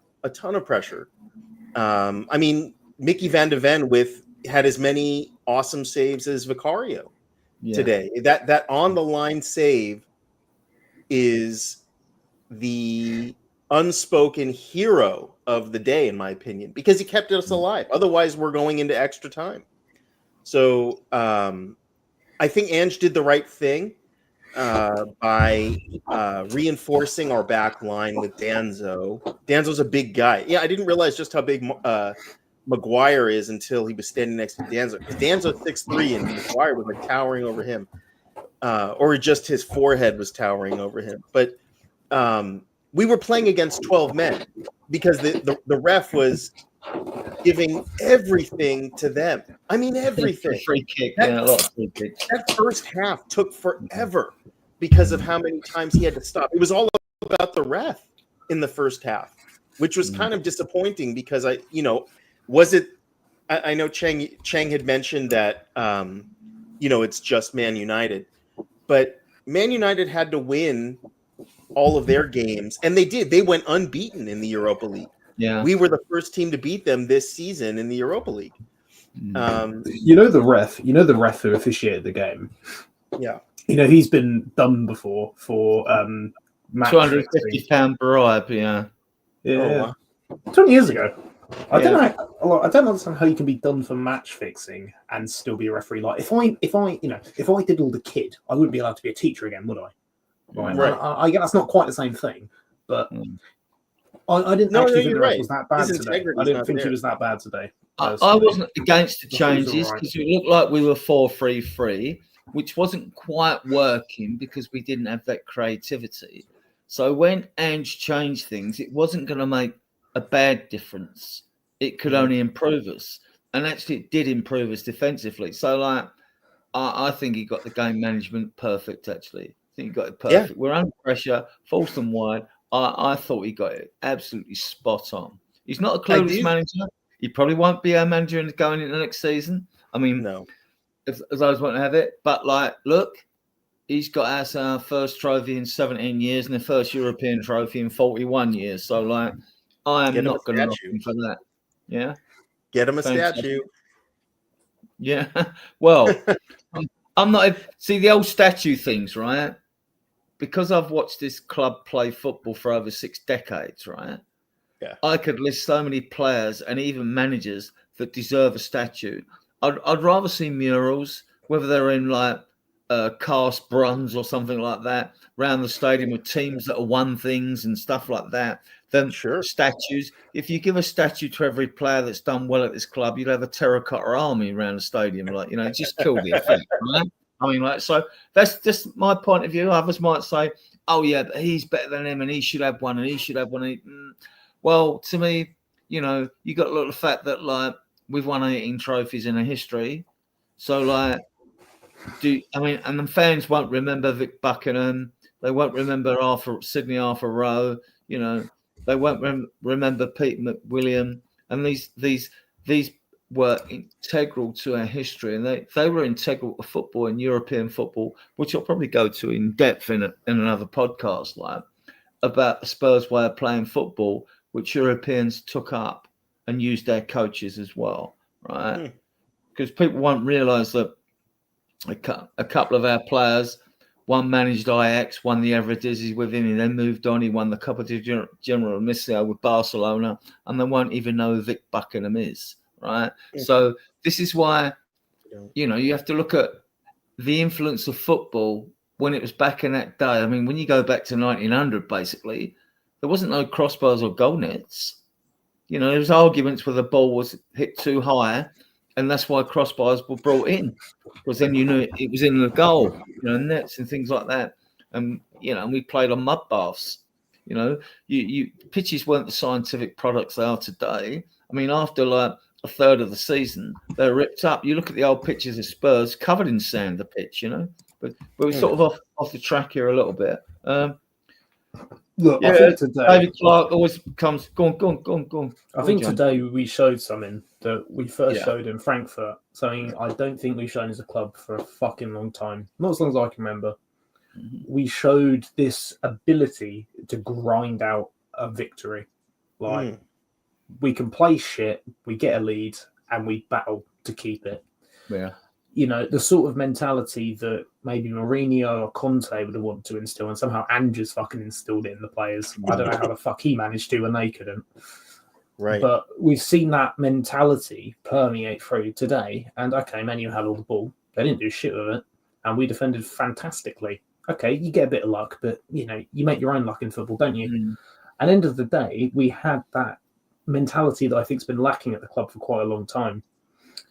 And it, you know, where's that been the rest of the season? Who fucking knows? But we showed it when it mattered. And I think perhaps the mentality in that regard has shifted to that pragmatism to win. And now we've fucking won a trophy. We're champions of Europe, boys. And I mean, Chelsea are going to go win the Wi-Fi Cup. Who gives a fuck about what they do, right? But we are the most successful British team in Europe this season. Yeah. And to add to that, actually, where's it going? Let's see. I've lost my thread. Alan, The you want to club come gets like 140 million, I think, for the qualification into Champions League. I think. I think it's about 90. Is it which 90? still a lot of money, not to be scoffed at. You know, it's a significant war chest. Plus, I think in the Champions League, it doesn't work on a flat amount. If you win a game, you get 6 million. If you draw, you get 2 million. You know, in other words, if we win 2 games, we get 12 million. You get a lot of money. And you look at some of the teams in Champions League this season, we can probably get through to at least the playoff round, right? And that's at least over 50 million. And well, you're going to play the 8 games. Exactly. You're going to play the 8 games at 4 away. So, like, it's going to cost me more money. Going to renew my season ticket now. We've got that. I'll renew it, right? But you know, there's no excuse for from the higher level for us to not seriously invest in the squad. And I think some of the players who maybe were thinking about leaving, look, you've just won a fucking major trophy and you're in the Champions League. Stay another year. The knock-on effect, then, right? James and either of you can come on this. The knock-on effect. I mean, like, we've had all this like media having the usual dig at Spurs, right? Oh, you're going to lose half your players. You won't attract players if you haven't got European football. Man United are going to stuff you, blah, blah, blah, and all that. So, James, what's your take on all this? How massive was this? Apart from winning the trophy and getting the monkey off our back, how massive was this? It's huge. I mean, why aren't the media? Why isn't Gary Neville going having games of golf with Saka about going to a bigger club to win a serious trophy? What have they won? The FA Cup 6 years ago. Oh, big trophy that, mate. Leicester won the FA Cup recently. Crystal Palace won the FA Cup this year, and all love to Palace, right? Fair play, lads. Yeah, but yeah. A major trophy, in my view, trophy order goes Champions League, Premier League, Europa League. Those are the 3 major titles. Yeah, no, it's massive for us, and I think it all gives us, because you know how it is. People go, Spurs don't win anything, and now we can go, we just won, mate. Shut up. It gives us that little bit of room to shit talk, which I think's nice. In particular, I mean, I'm going to abuse that very heavily, and I had to explain to someone who doesn't really understand football. They saw me. I posted like champions of fucking Europe, mate, and they went, "Is this Spurs' first trophy?" I'm like, "No, we've won a lot of trophies before.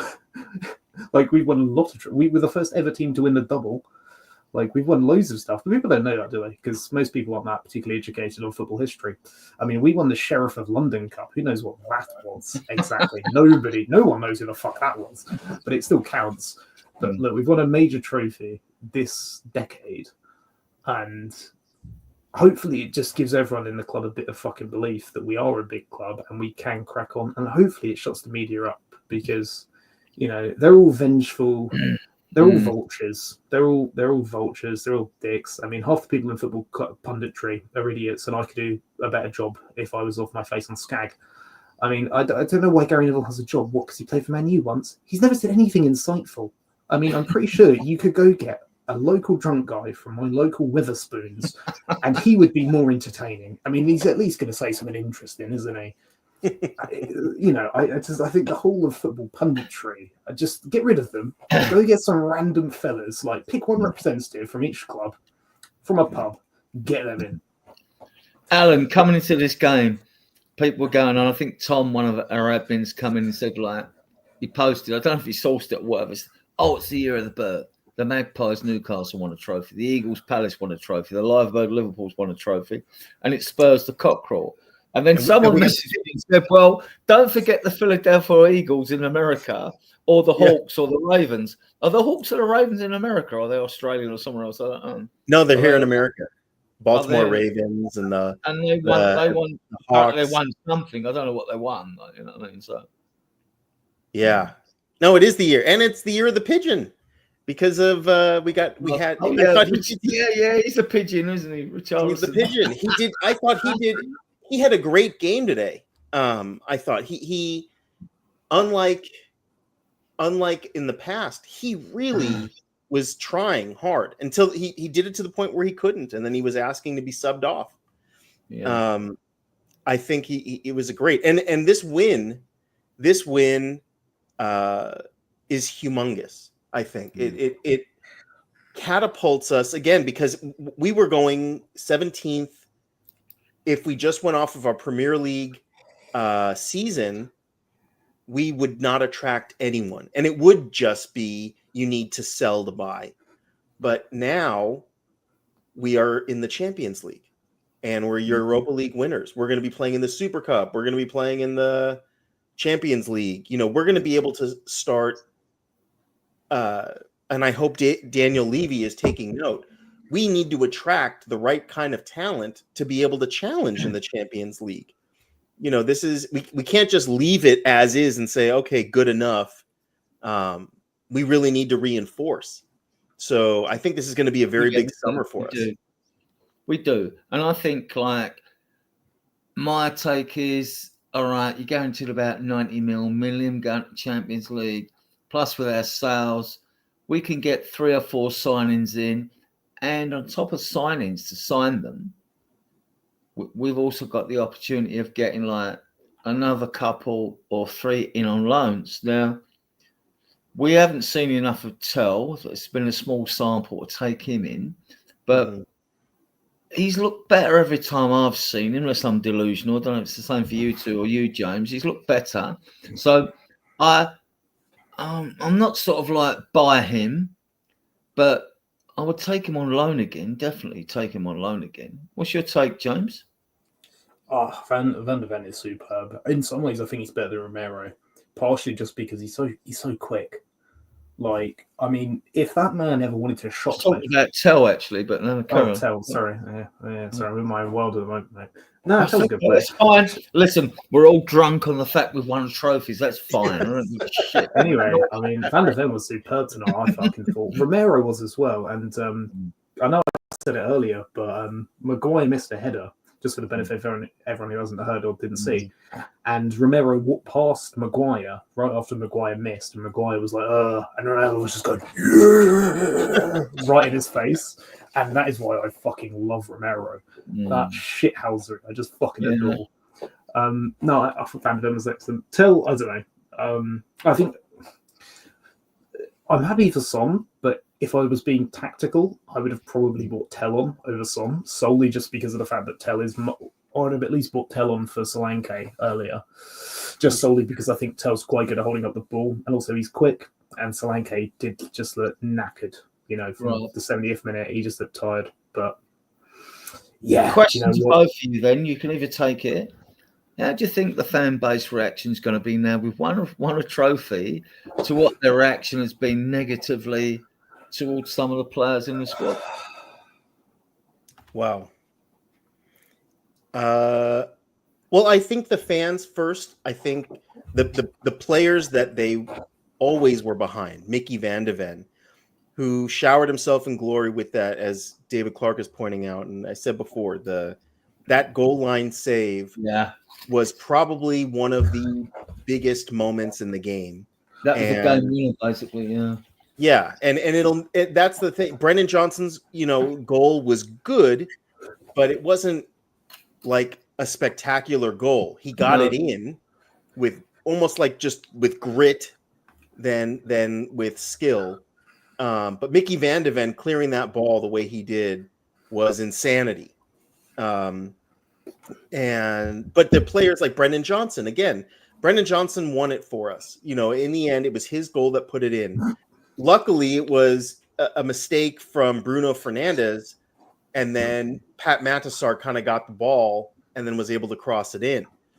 I think that there were certain players that didn't play as well today, and I'm wondering how the fans are going to take it. Like Vicario, I think this was a big game, and I think Vicario was very shaky. Flappy you could hands. see all of the nerves. Yeah, he was so nervous. And he just kept making mistakes. And except for that one save that he did, I don't know that he did anything that Kinski couldn't have done. I think a lot of the nerves went after we went 1-0 up. Definitely. I think once we had that, I think everyone grew a line of confidence. Well, they've got to score 2, haven't they? Well, yeah, and you believe if they get one, it's not the end of the world, but it's not good. Like, you get, in any sport, in any game, you get a lead. Like if I'm playing snooker and I get a frame lead, I feel much better. I feel confident. And, I do wonder a little bit if this win is going to be a bit like doing fucking MDMA, mate.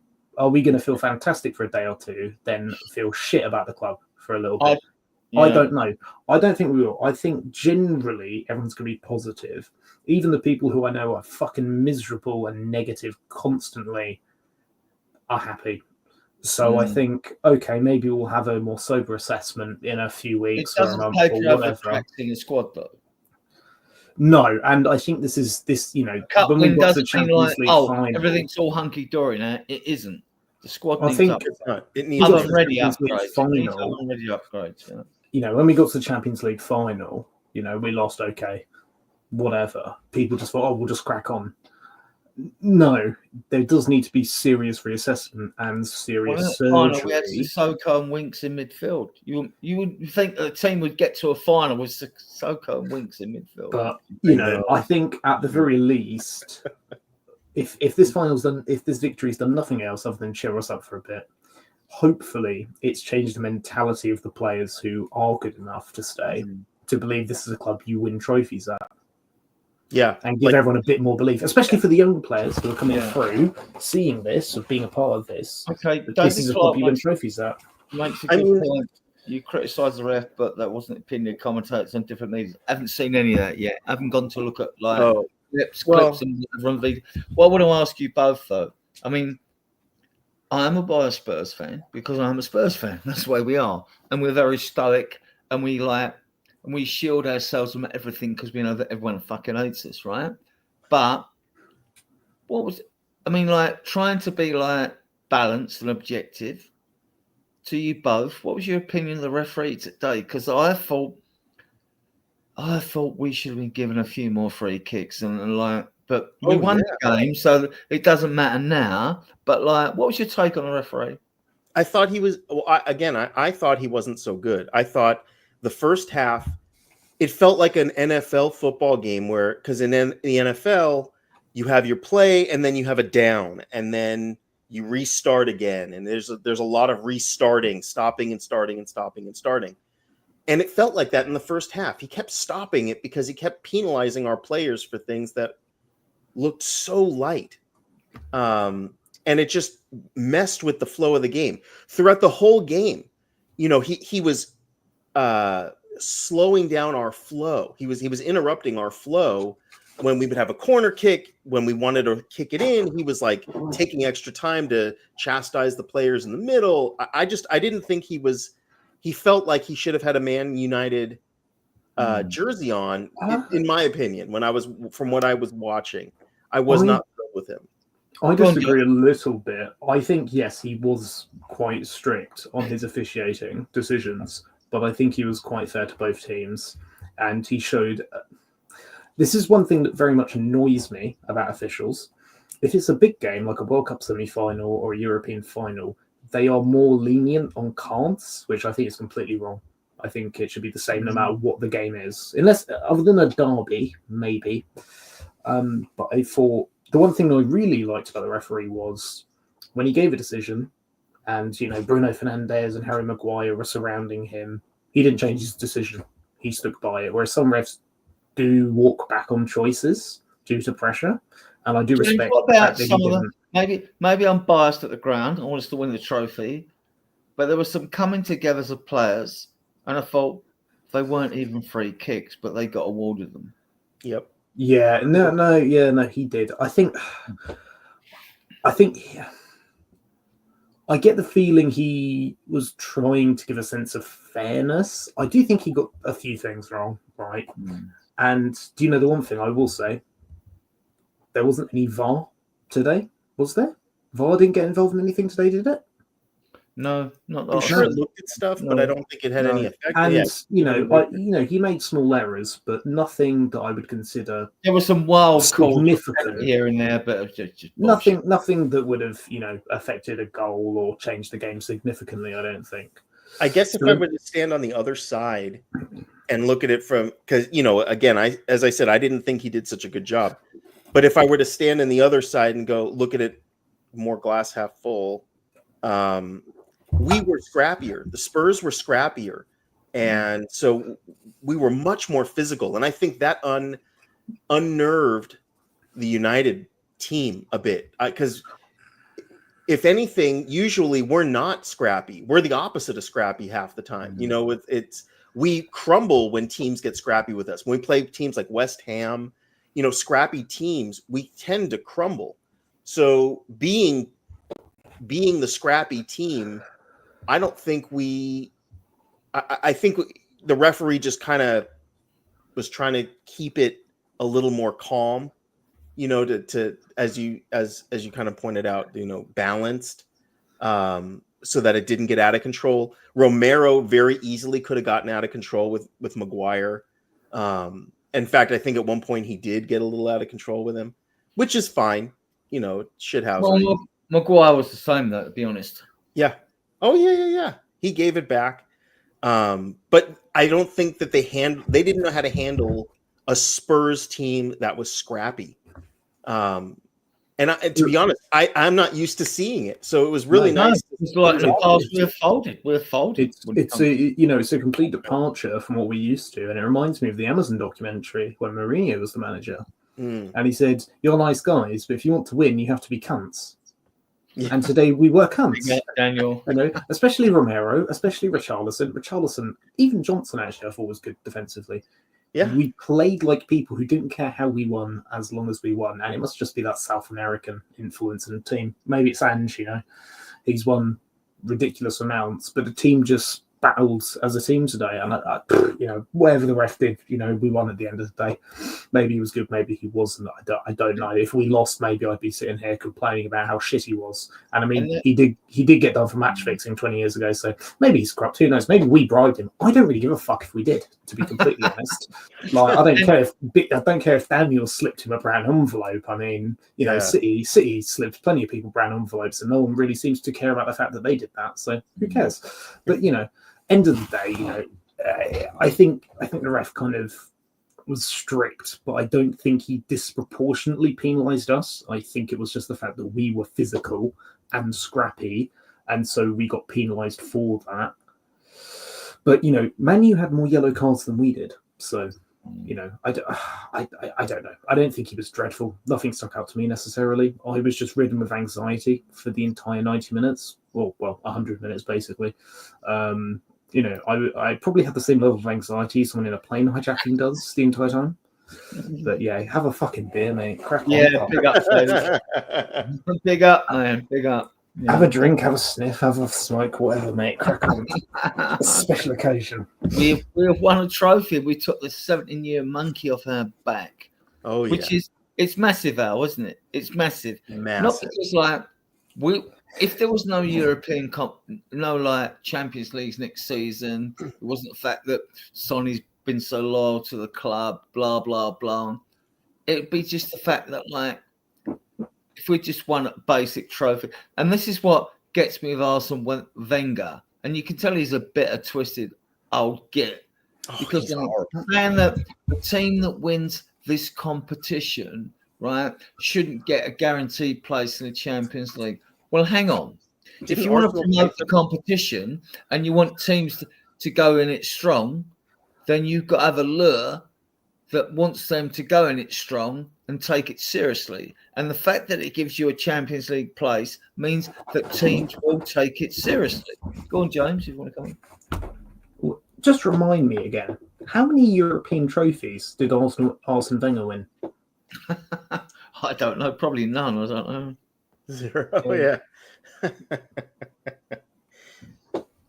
He's only saying it because Spurs were potentially going to win. Crystal Palace finished 12th, and they're in the Europa League. It's disgrace. Wigan, you know, years ago, Wigan won the FA Cup and got relegated as a second division team in the Europa League. Is a disgrace. No, he's just vexed that Spurs are doing well and that we have a more successful European legacy than Arsenal do.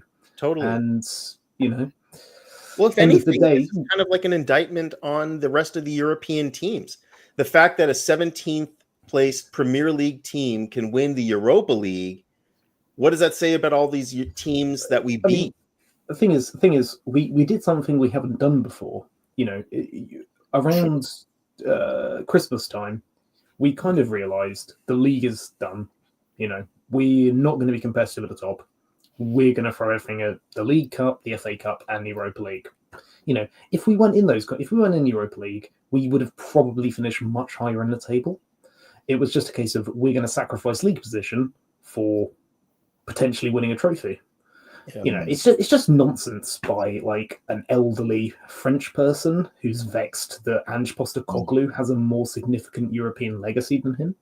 Like, well done, mate. Well done, Arsene Wenger. You told football players to not have 12 pints before a football match. Fucking revolutionary, that. You know, and you know, I am shit talking a little bit, but you know, it's just nonsense punditry because they hate Spurs for whatever fucking reason. Yeah. And you know, it's fashionable to hate Spurs. It always has been going back decades. I mean, like, I love this comment by Daniel 90 Plus. I can't believe all that worry going to the game without Cooler, Madders, and Bergville. And the lads and men still got the job done. I remember this forever. They delivered tonight. Yeah, and like basically the guts of our midfield was missing, right? And we got the result, right? So, yeah. I mean, and we don't even know if you'd have played 3 of those 4 out and with Kulu even on the right wing instead of Johnson, who got the goal today. So, like, you know, Well, it's, so like, it's I as agree, Ken, I agree. it's as Bale said before the game. You know, Bale said, "Well, you know, with the injuries, it's going to force playing different players, which might mean a different system, which could benefit Spurs tonight. You know, playing a stronger midfield, a more physical midfield, could really benefit them in a game like this, and it did, to be honest. So." Maybe it was a silver lining. I'm not saying that if we, you know, Madison wouldn't have benefited us, but in a weird way, I thought Saar was excellent, Bissouma was excellent, and Pentacle was. And actually, that really physical midfield helped us a lot, I thought. I agree with David. We did give a lot of free kicks away. We did. But, yeah, I mean, I thought they were light. I thought a lot of the calls were well, light. that does slow the game down when you give us a free kick away, because you do get a chance to get set, and you played as a winger, David, so you know that. I mean, like, it does give you a chance to get set from a free kick rather than like being caught on the break. David Chin saying, Nick, we won't call it. Mum was looking down on Spurs. Well, yeah, big up, David, mate, big up, mate. And reset now. Go to this is When is the parade? Is there going to be a Friday? parade? Friday is parade, yeah. Nice. And I'm not sure. I know it goes down Northumberland Park. It doesn't go to Tottenham Town Hall. It always used to start at Edmonton Town Hall, which doesn't exist anymore. So I'm not sure where it starts. It might start at Edmonton down at Asda. I don't know. I'm going, right? And you know the cup will be paraded against Brighton their last home game, right, Sunday. Mm-hmm. So there'll be that as well. So I want to try and get a few photos basically for the group. You think Sonny stays, or do you think Sonny leaves on a high? No, Sonny doesn't leave. He loves the club. He's staying. Sonny is staying like next year. He ain't got, especially now we've won a trophy. He's not going nowhere, right?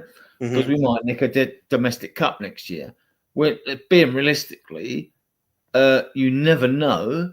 But I don't see us like winning a Champions League unless we have some sort of fantastic transfer window. I don't see that happening.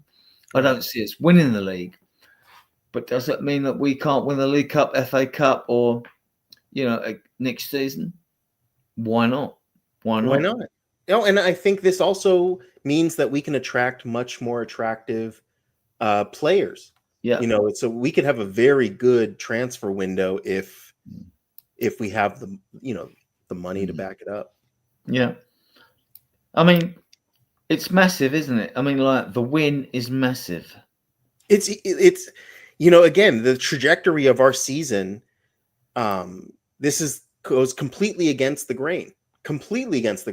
And I think it upsets the status quo, because I don't think anybody was expecting Spurs to be in the contention for probably better players simply because we have Champions League next season. You know, we are an attractive team because we give them what a lot of players want. And I think what's more important, like with Liverpool, let's take, they have so many stars where it's difficult to kind of shine. But if we get in some really good, solid players, they could really shine at Spurs right now, because we do lack that top tier talent. We just don't have it yet. We've done the best with what we've got, but it's not like you know, we don't have our Harry Kane anymore. We don't have those top tier players that are just wanted by everybody. Yeah, that's true. We've got 119 people viewing us now, which is absolutely fantastic. This is a very ad hoc, like rush of the mill sort of like stream. If you are looking down the bottom right hand corner, you will see a YouTube subscribe button. If you could subscribe to our channel, we will be eternally grateful, because like we would like to get more of you subscribed to us. You know, that would be great. I mean, we do go out. We do produce podcasts on a Tuesday at 9 o'clock, a Sunday at 9 o'clock, and Friday at 10 o'clock to suit Alan and more American, Canadian based and like Southern Hemisphere based Spurs fans. So we do try to cater for you all, and we will continue to give you like the best content and well-informed people like Alan and other guests on the show, right? we class ourselves as being a very mature and sensible Spurs group, right? And I think like that shows in the people that come and want to be, want to listen in. Yeah. So big up to you all, and a very big up to those of you who watch us on playback. I mean, we do have a Facebook groups, we do have a Facebook page. We also have a ex-Twitter page or ex-com page as well, right? So you can find us there if you like those forms of media. I don't blame you if you don't, right? That's down to you, right? So be like, play it, become, but the expectations for a 3 a.m. start Edmonton Green, which is where I live, with the bus travelling down 4th Street and the high road going past Tottenham Stadium. Yeah, thanks for that info, Brian. David Cheers says that I bet Ellie is legless. I should imagine she's not alone in being legless. I should imagine there's a lot of us. I'm getting there. Look, we deserve it. My God, we deserve it. If you can't celebrate a victory, well, there's no point in supporting any sport, Exactly. So I'm just going through. Yeah. Big up David Shear. Absolutely. He's reciprocating. Oh shit, go back, yeah. Adrian, I'm feeling happy for my companion had to put up with so much for Trump. Yeah. Alan, what do you think actually, now we've won this competition, we've had all the conjecture and speculation about Ange's future. He said in the press conference that he is not leaving. What do you think is going to happen with Ange? Hopefully, I don't think Ange is staying. Mm-hmm. I'll start there. I don't think he's going to stay. I don't either, but I don't think he's going to stay. I think, look, in the Premier League, if this was a project, I don't think it's the project for us. It just didn't work. Cigar, by the way. Absolutely. But I don't think the project worked in the Premier League.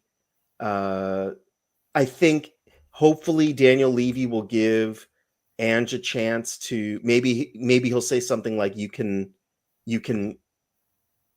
say that you quit, that rather than being fired. He can, and everywhere he's been, he's won something. Right. He's won something.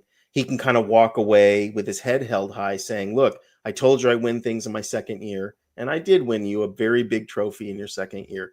Yeah, and a big win for an Australian in the Premier League to have the opportunity to win a big trophy as well. Yeah, absolutely. But I think with regards to Ange next season, I don't think we will see him in a Spurs shirt next season. And to be honest, I don't know that many of the fans would want him there if we're going to see similar play like we did this season, because it was just such a god awful season. It was many times hard to watch. I don't like losing in general. Losing happens in this game, but we lost a lot this season. Way more than we should have. And we are a contradiction in terms. When you consider, like, we go to West Ham, we stink the place out, get the draw, which will piss their fans off. Mm-hmm. We go to Bodo Glimt, we get a result. We go to Brentford, we win there, but stick it in there. And the thing with Frank, with me before, people got totally carried away with it.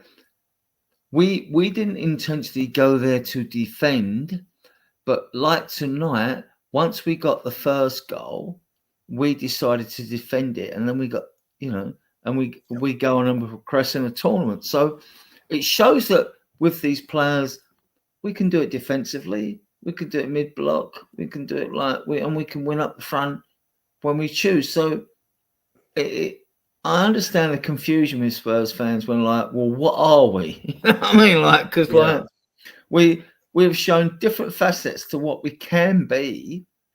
We can be very good defensively, and we showed it today. We can be very good defensively, without being so attack-minded. But that's fine if you want to go and get a draw in the league to win a title. the league title and all that. But like, you still got to be able to score a goal or two. You know what I mean? So Absolutely. And what's weird is I think something that we are not is a high line attacking team. We just I just don't know how well it works. And I think Ange must have realized that based on how he was changing things as the season went on.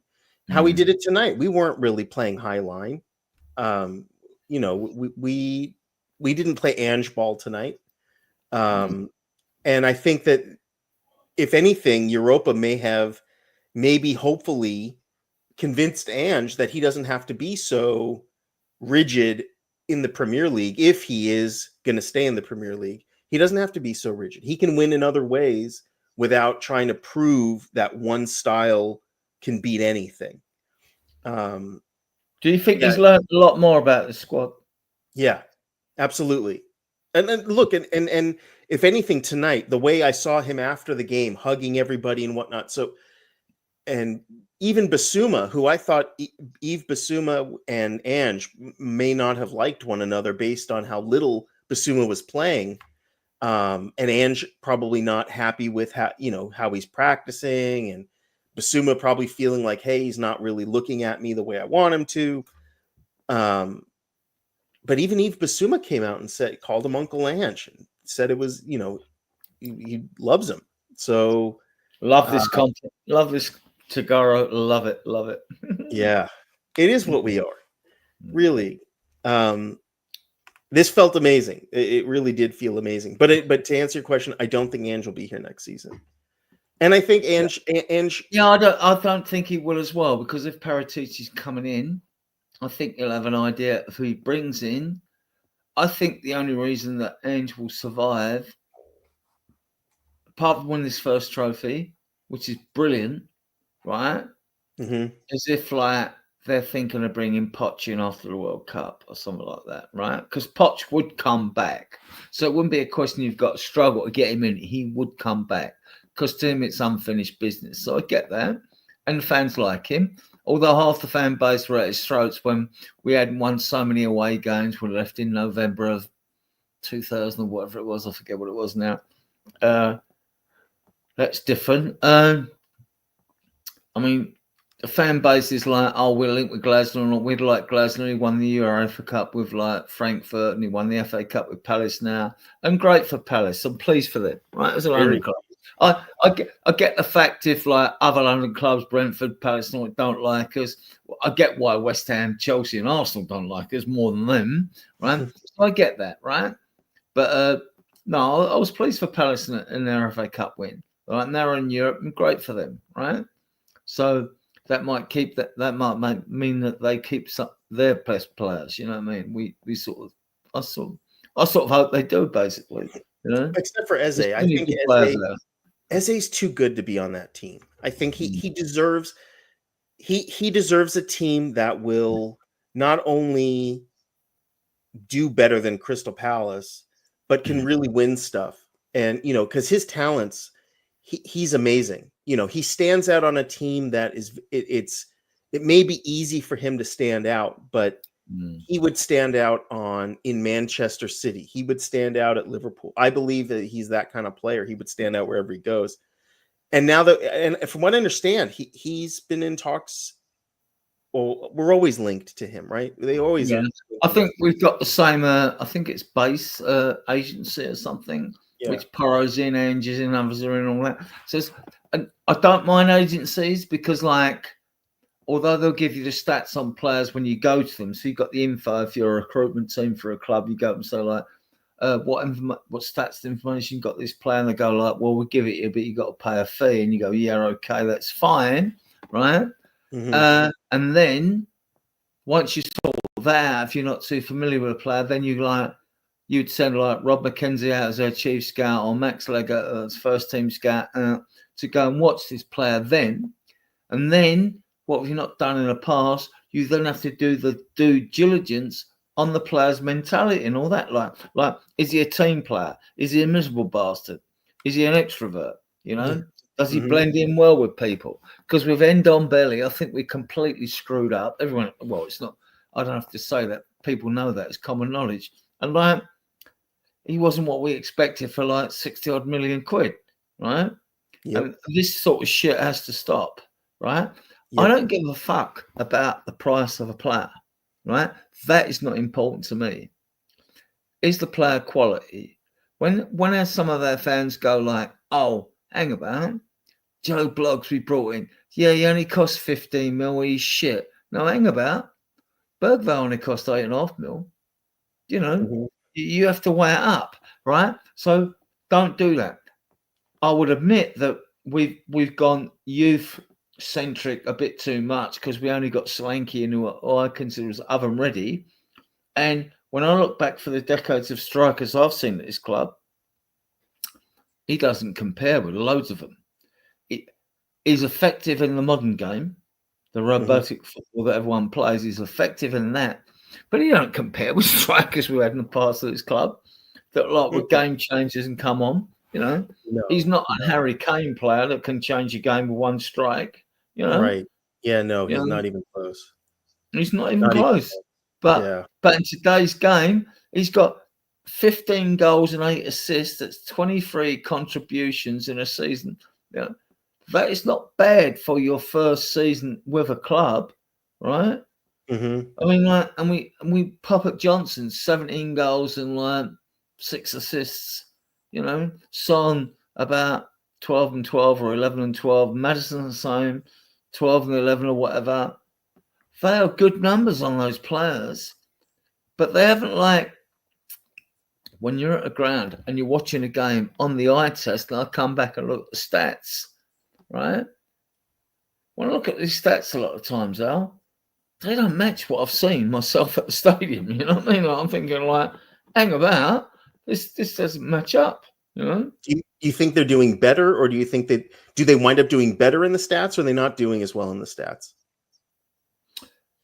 It's both. Sometimes they've actually done better, and sometimes they've done worse. This Mhm. is why I'm not a stats person. I'm old school. I'm not a stats person, but like I like to go in if I want to play devil's advocate one way or the other. I still like to like look at the stats. Most people like if you want to be negative about players, they will go at the stats and try and pick out the ones that are negative. What sticks in my cross? Hang about. Don't just do that, right? Mhm. Bring up all the stats, right? Not the ones that because look, I get the fact that as fans, it's subjective on players and whether like you like a particular player or not and all that, right? And you may want to hammer a player no matter what, even if he's good, right? But Mhm. like, don't do it. In my opinion, don't do it. Be honest in your perception of this player, right? If he looks bad on the eye test, right? It'll be common. I mean, like you'll get player ratings on loads of other sites that someone say like this player was crap, but don't just because you particularly took a dislike to a player and say like oh he's rubbish. Besides that, whether they're good enough for my club or not, you don't get to play for a Premier League football club if you're a rubbish player, right? That doesn't happen. You've come through academy levels at 9 years upwards, right? So, Mhm.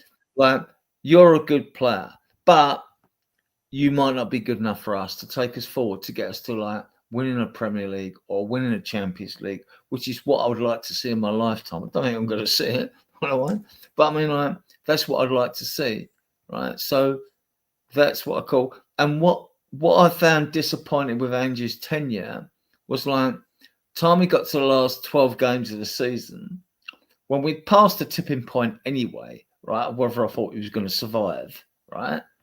Even though he's won today, he may survive. There might be a tenuous thread and he might survive this, right?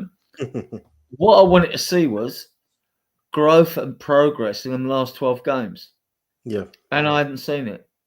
Mm-mm. I haven't seen it, right? I wanted to see it, right? But I haven't seen it because, like, we threw games away. We're in cup, blah blah blah, and like, so I will renew my season ticket now because we've got Champions League football, and Ooh. I don't think we're going to win it though. I don't think actually, as we are now with our squad, we haven't got a prayer in hell's chance of winning it. We'll get 8 games and bring loads of money in, right? But Does it you give know, you, if you're a season ticket holder, do you get access to this Champions League tickets?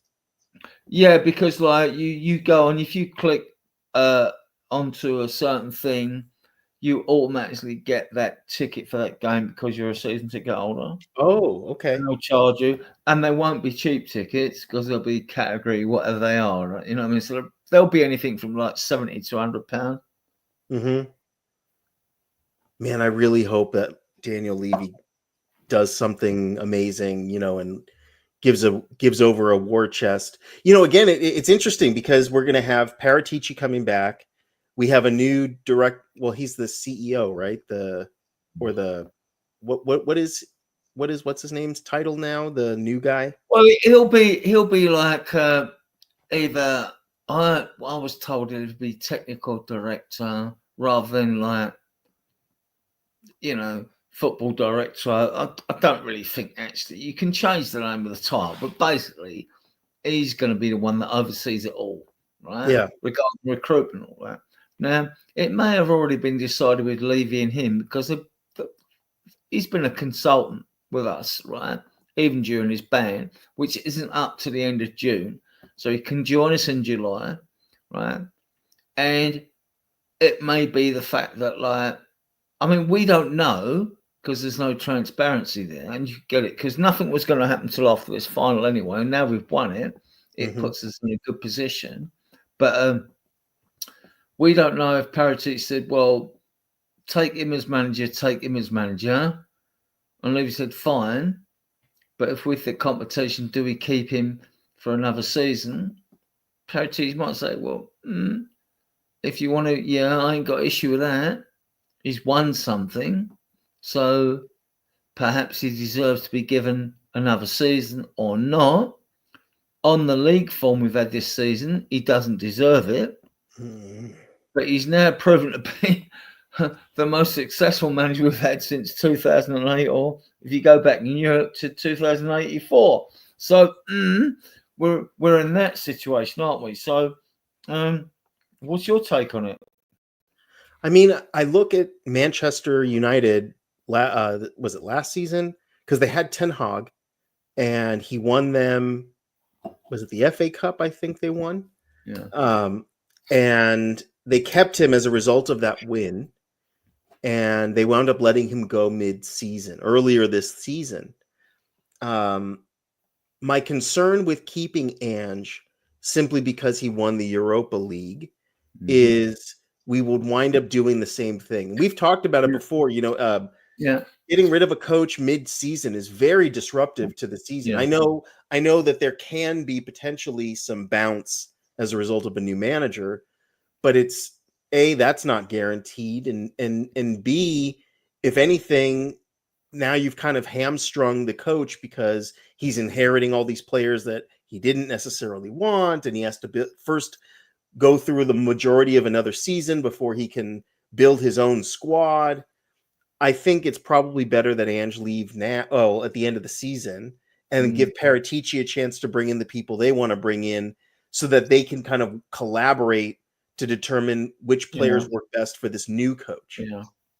I'm not one for like giving a manager 6 months if you think like, okay, we'll give you 6 months because you won a trophy. I'm not into that at all. I mean, like, you should have in place your list, like you should have your list of players with your recruitment team, no matter who's coming to this football club, prior to any new manager coming in or players coming in, so as they've got a pre-season with them. I mean, like, bringing a manager in half season, I mean, to me, that's just total bollocks, basically. You know, I'm not into that, right? I'll let you carry on and talk. I've got to have a wee, but I'll be right back. Right? Let's see. I agree with Nita here. Yeah, I agree with Nita here that, trophy bagged. His of course, how he treats the press. I think how he treats women in the press was kind of disrespectful and not that great. But I just feel that Ange is not the right coach for us, given the Premier League season. I think any coach that has a season like Ange had in the Premier League should get fired or let go or mutually move away from one another. A divorce, so to speak, because it shouldn't be. You shouldn't reward them for something outside of the Premier League. I appreciate what they did. We can appreciate them. We'll create some sort of bronze bust of him at the stadium or whatever, winning the Europa League, and thank him for his service. He wouldn't walk away empty-handed either. He'll make millions as a result of being let go. So it's not like we should feel bad for him. And he's got a Europa League trophy. He made good on his second season. I win a trophy quote. So maybe there's other teams out there that will want him because they're like, look, we need someone like an Ange who can come in and win us a trophy, regardless of what it is. Maybe that's for him, and I would wish him all the best, but I don't think that I want to have another repeat season. I don't know how everybody else feels. Would you guys be willing to repeat this season if it means for next season? That's my concern, is that we'll have a similar season next season if we keep him. Even if we, maybe we do go pretty far in competitions, in cups. But at some point I want to refocus on the Premier League. I want us to focus on the Premier League and getting up in the table, because that's the league we're in. And if we have a season like this, we need to win Europa just to make it in the Champions League. We can't keep this. This was like a, from above, this win, what it does for us. It just completely cleans off all of the tarnish of the season, in my opinion. It salvages the season. What's your take on the press and the media in general with regard to Spurs? I mean, I'm very anti them, right? Mm-hmm. I still think there are those out there that are anti-Semitic because we've always had a tradition with the Jewish fan base, but Arsenal have as well. When they were with David Dean, right? They did as well, not as much as us. And comments and all that, like, we all seem to have been a club that, like, to be the one where the media have got to stick to bashers with. And I actually believe I'm a biased for Spurs fan straight away. That's why I run a podcast, right? But Mm-hmm. I think we've been bashed a lot of times unfairly. I mean, if you take the banter Spursy, right? I get that, right? Okay, Spursy, yeah, okay. We lose things, we don't win things, we've won things tonight. That's great, right? But like, when Man United have had a shit season, they're not called Manuri. When like Arsenal haven't won a championship, come second, done really well like we did. We went close under Poch, like, they're not called Farsenal, are they? Right. So I don't mind if you're going to call us Spursy. I get that. I've got no issue with that. But as long as you adopt the same practice with other teams in the league, and that doesn't happen. So I smell a rat here. Now, I'm biased as a Spurs fan. I mean, what's your take? I think that, like, even today, listening oftentimes to the commentary, I have to turn it off. I just listen muted, and I listen to a watch along because I can't take the pundits. I just can't. Was it James? James was just talking about that. That they're terrible, and it's, Spurs are an easy target because up until before today, we hadn't won in a long time. So we're such an easy target. And like you said, Spursy, it is sort of it is definitely a negative connotation. It's terrible as a Spurs fan, but they think it's funny, but they would not like it in kind, do they think it's funny, or do you think? I think they're having a deliberate dig a lot of times. Oh, both. Because, like, what gets with me is, like, we've played by the rules, right? Now we're going to see. Now it's the end of the season. and this is interesting. I've got all the stats up. I've got all the charges up. Blah blah blah on Man City on their 115 charges and shit like that. Mhm. And the Premier League will be very embarrassed, like because it's under their watch, and they've spent like 30 or 40 million pound on these stupid court cases, right? And we don't know if they've been professional enough to even win any of them, right? And to have a pop at Man City, and then the next target is Chelsea, and they really don't want it under their watch. And like Levy has been one of those who's going like, no, I'm having it, right? You guys ain't been playing on a level ground with us. We've been disadvantaged and all this, like you've won trophies by being bent and spending money this way and that way, which you shouldn't have done. Yep. And like, and now, and what that has brought as a consequence to us as Spurs is you're all attacking us. And I actually, like, I'm not a fan of Levy, but I actually agree with it. What's your take? Yeah, again, I think they do take digs at us, and we're damned if we do and we're damned if we don't, right? Yeah. Because you can't. What's the saying? You can't win for losing. You can't. Again, like today, they'll say, "Well, you were playing the worst Man United team in a long time." That they will do anything to diminish. We just can't listen to it. I kind of tune it out because it's like you're talking nonsense. They just talk nonsense, and it's why? Because there's a lot of people that like to bash Spurs. They think it's okay, so they're pandering to the lowest common denominator in that. To me, when they do that kind of stuff, and it's disheartening. It really is disheartening because it does feel more than just like normal banter between. Because I see like when Ange got things right. I mean, like we spanked West Ham at home, we spanked Villa at home, we spanked Everton at home. When we go away and you get sort of unheard of results, we go and spank Man City away and Man United away, and we've beaten them 4 times now this season, so we get to keep them basically, right? But and like, when we beat them, it's because they're crap. Right. When they beat us, it's because we're crap. Yep. Where's the credit when you get the result? With Spurs, where's the credit? I mean, like, I know Man United are probably the biggest football club in the world next to Barcelona and Real Madrid. Fair enough, and you got a fantastic pedigree as Liverpool have. They've won 6 Champions Leagues to Man United, but both clubs have won about 60 odd trophies each, right? Nearly 70 trophies. Fine, right? But like now you're denigrating other teams when they beat you. Oh, it's because they missed this player and this player. Hang about. They've had all the resources. Man United have had all the resources in the world to keep winning and keep going and winning, right? Yep. So don't like when someone beats them. What? It's because they got one player injured. I mean, you look at their bench and their squad today. It was. I know we've beaten them 3 times this season, but it's better than ours.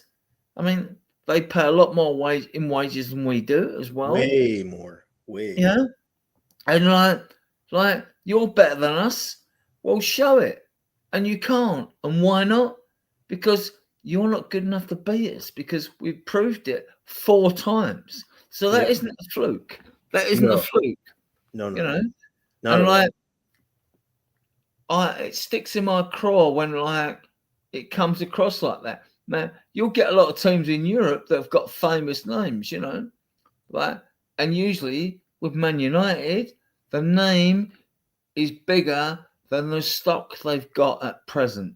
It is because they are not as good as they were under Fergie or when he got them across the line. They won competitions. They're not as good, and they've not been as. Don't get me wrong. They've won an FA Cup. They won the Champions League. Blah blah blah. And not Champions League. UEFA Cup. Blah blah blah. But they're not as good as they were under Fergie. Yep. And they've still got across the line because they have the money to getting good players and be good enough to get across the line in cup competitions, things like that. But they've not been like, let's put it this way, right? we're playing United tomorrow at home or away. I'm not biting my fingernails because we're playing them. Right. Right? Yeah. Yeah. Years ago, when they had Law, Chest, and Bart, when they had Law, Best, and Charlton, I would be biting my fingernails. Right? We're playing Man United. Right? You got fucking what? But they don't frighten me anymore. And this is the thing sometimes when you play in Europe, when people think, oh, right, we won't do good. Or they're a fantastic time. They've got a great history. Yeah, but I'm not interested in that. I'm not interested in that. Are they good now? You know? Right. And they're not good now. Did you see I saw Sir Jim sitting next to Daniel Levy, and then I saw him handing it, because he had to, I don't know why Sir Jim had to be there shaking hands. Is that Redcliffe? Yeah. Okay. He had, he looked. I haven't seen any of that yet. I'll get to that He looked later. super pissed. Right. I mean, they just lost, but he looked really not happy. And well, of course, he's lost 90 mil straight away, million, right? Absolutely, 100%. And they pay such inflated wages. When I look at our wages, and I look at thank you. When I look at their wages, they have players on 300K, 330K a week. It's crazy what they pay. But people when people moan about our wage bill, right? But then theirs or us or anybody else's who pays higher than us, right? Okay. Are those players performing to those wages? Are they that good that they earn those wages, in your opinion? I don't think so. Bruno Fernandes, I don't like Bruno Fernandes as a player. I think he complains too much. I think, yes, he is very skilled, but I think he wastes it with a lot of the histrionics that he goes through. And other than that, I don't know who Mason Mount. He played a couple of games this season. Other than that, he really didn't do much. Actually, I think Mount's a very good player, but he is a good player. He's just unfortunately injury prone, I think.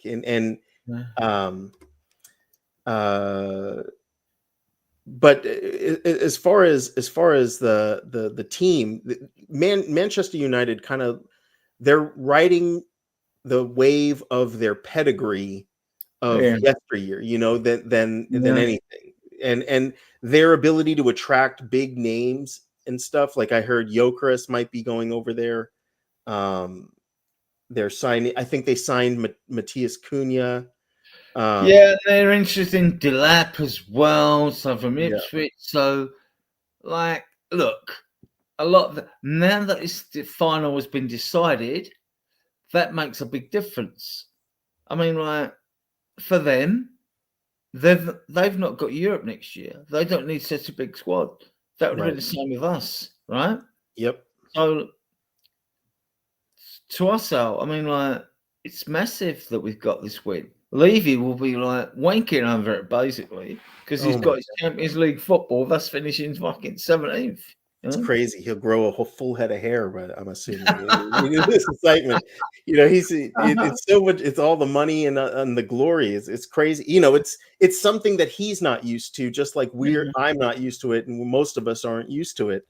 The winning ways. So maybe I'm hoping we'll see a financial windfall towards the team. Towards our coffers for next season, simply because we're all experiencing a new feeling here. It's like, oh, look, if we invest in the club, we can go pretty far in Champions League. We'll certainly go further in the Premier League, I think. Because I think we corrected with too many youth. I'm a Liverpool fan, and this was fun to watch. Oh, good. Well, yes. The Liverpool fans I know were very against Man United, right? So of course. Well, look. All the London fan bases that hate Spurs not going to like us wanting us to win, but everybody else around the country is going to want us to win because we haven't won a trophy for years, right? Right. Unless they've got some other reason to hate us, And I mean, this is massive, isn't it? I mean, it's not a question of just the fact that we all want Sonny to get a win, and Harry Kane would be cheering him on as well from Bayern, right? And also the fact that it's you're in the Super Cup, as well. More money. You're in the Champions League, more money, right? Yep. So finishing 17th, and if Ange doesn't stay, well, the lure of the manager now is even greater, even because you've got a club that's in the Champions League. If you want to sack Ange and pay him his 10 million off for his last 2 seasons, fine. But any manager coming in is going to be salivating Champions League football. 100%. Absolutely. I was saying this when you were gone. That Ange, no one needs to feel sorry for Ange. Because if they do separate, he's going to make millions, relatively soon if he gets fired. I think it's is it 5-10 million or something like that? 10. I think he's got 2 years at 5 million a season. That's So I think he's got 10. He'd be getting 10 million. Yeah. Look, you can fire me and give me 10 million any day. That's fine. I will do whatever it takes to get fired for $10 million or 10 million pounds. Yeah, that even better. But this one win, again, it's such a dramatic change. And it's right at the end of the season. Now we will be able to attract better coaches. We can attract better players. Hopefully, maybe people like Romero will want to stay. But I'm with you. If they want to leave, go. Don't stay. I don't want anybody here that doesn't want to be here. But I believe. I don't know that Atletico Madrid. I don't know if they're going in the Champions League next year. I don't know. Well, probably the World Club Cup Championship. So, how it was for me, right? And I've had a few beers for 130 of you that watch it. So excuse me for that. But how emotionally was it for you? How was the roller coaster ride for you watching this game tonight? Well, if you ask my wife, she would think that I went crazy because I was I hardly slept. I felt like throwing up. I was nervous. I was pacing. I've never been so nervous. Maybe when I was about to get married, maybe when my kids were being born. But aside from that, it was that level of nervousness for me that I was getting. I was, turning red and so I was very nervous. I was super nervous about this game. I was nervous about this game last week. And I've been nervous the whole time, planning everything around it. I've never done that before. Planned, my life around a specific game. That nothing could be done. No one could call. I wasn't going to answer the phone. Nothing was going to be done. I was just going to be watching this game. Luckily we won. God, it felt so good to win. And it's massive. Massive. It really is massive. I didn't realize just how massive it is because we, I was just thinking, wow, we won a trophy. And then it kind of, once the idea of the trophy kind of settled, and then I was like, wow, so we're in Champions League, but what does that mean? That means we can attract better players. We can attract a better coach. We can expect hopefully a nice cash injection so that we can get these players and get it across the line. It salvages the whole season. It really does. I mean, without it, I was lamenting this summer because it was just going to be whatever. We would probably wind up with a majority of the season's been shit. I mean, if you take last season, and I get the angst amongst Spurs fans because I was really pissed off as well. I mean, my idea was we don't win this trophy. I'm not renewing my season ticket. Now I will because I want Champions League. Want to see Champions League football. Sure. But look, when it took to the beginning of last season, I think, hang about, we're leaving arguably the world's best striker. We go 8 wins and 2 draws, which is still a record in the Premier League. Then VDV gets injured. Then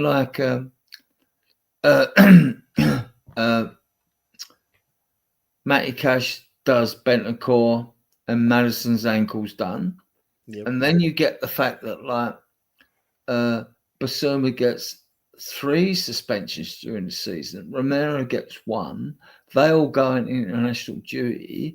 They then come back, and through like not as many injuries as we had this season, we finished 5th, and with a win or 2, it wouldn't be a question of finishing 5th. We could actually finish 3rd. And I think you're not clueless.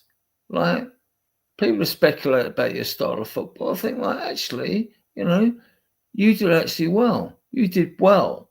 I mean, like, what's your take on that? You mean as far as last season? Yeah.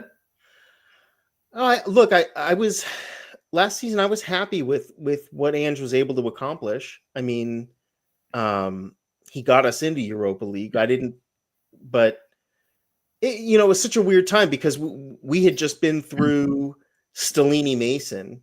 So I really wanted anybody that was better than them. I don't think he's going to survive this win. I don't think he will. No, right? me neither. I don't either. I think, as you kind of pointed out, we'll get a bronze bust of him at the stadium or at the museum or something like that, and then we'll thank him for his service, and hopefully we part ways amicably. There's no reason why it has to be acrimonious, and then we'll look for a better coach, someone that is hungry to win or go very far into the Champions League, and someone that wants to earn a spot in Champions League through Premier League winning. That's we got to go back to how it was. Under Pochettino, we spent a lot of time in the top 8. We were a lot of times we came one season, we came in second. We came very close to winning it that season. We came in, I think we came in 8th once. We came in 4th. We've been kind of all over that. And then this season was the blip. But I think Ange Postecoglou was probably the cause of that blip, along with Daniel Levy, his inability on to... the subject of future coaches, have you got anyone in mind? I mean, like, I liked the reports I've seen on Xavi because he's good with younger players, bringing Mel through in Barcelona and all that. And yet, I get the counter argument on Irish Hotspur with Dave and Jack Kaneki, who I like, who sort of come up and go, no. And so I haven't seen the negative reports. I've seen positive reports on someone like Xavi. But then, like, I'm thinking, like, well, look, I've always supported what manager comes in, no matter what. Give him a chance, give him a season, blah, blah, blah. Yep. I've always done that. I always support every player at the club. That's my Spurs core. That's the way I was brought up. You support the team and the manager while they're there. When they're gone, thank you for their contributions and go. I don't do it when they go with hate, even if I didn't like them. Don't get me wrong. I didn't want Conte, didn't want Mourinho, didn't know nothing about Spirito Santos. But it wasn't because, like, I didn't want them. It's because, like, I knew with them it was always going to end badly. You knew it was going to end badly, right? And that was it. And I thought, well, no, if you leave and you leave a positivity behind you with the squad, the players, then that's fine. I get it. And you're gone because you didn't succeed as well as the club expected. That's fine. No issue. But I mean, like, that was never going to happen with those type of managers. And the thing with me has always been, like, you should have a football philosophy. And Danny would argue against this, which is fair enough, right? That your football philosophy, which was known as Spurs way years ago, was like that. You had this attractive attacking style of football through your under-9s through to your academies. You didn't have them back in the day, mind. So let's put that fact straight. And so then, if you bring a manager in, I don't care if he's a world-class winner or someone who's won trophies and all that shit. You come into this club because you know we play this attractive attacking style of football, and we brought you in because you play the same way that our players play. And then you don't get this mix of, like, managers coming in, oh, I'll play with a back 5. or forward midfield, or do this or do that, and that like it just does my fucking head in, basically. Oh. Yeah. Yeah, I don't know what kind of coach we should be bringing in. I know we've been looking at Oliver Glasner. We've been looking at, is it Silva? We've been looking at what's his name from Bournemouth, and we were also looking at what's his name from Brentford, Thomas Frank. Yeah. But again, I don't know that we need to cannibalize another team's coach and to bring them on over to our side. I don't know that that's the answer. I know Oliver Glasner is popular because he won at Frankfurt, he won at Palace. Palace. But look, Palace didn't do that amazing this season. I mean, they've done better for them. But I don't know that he's going to play the kind of – I don't know that he can do for Spurs what we need him to do.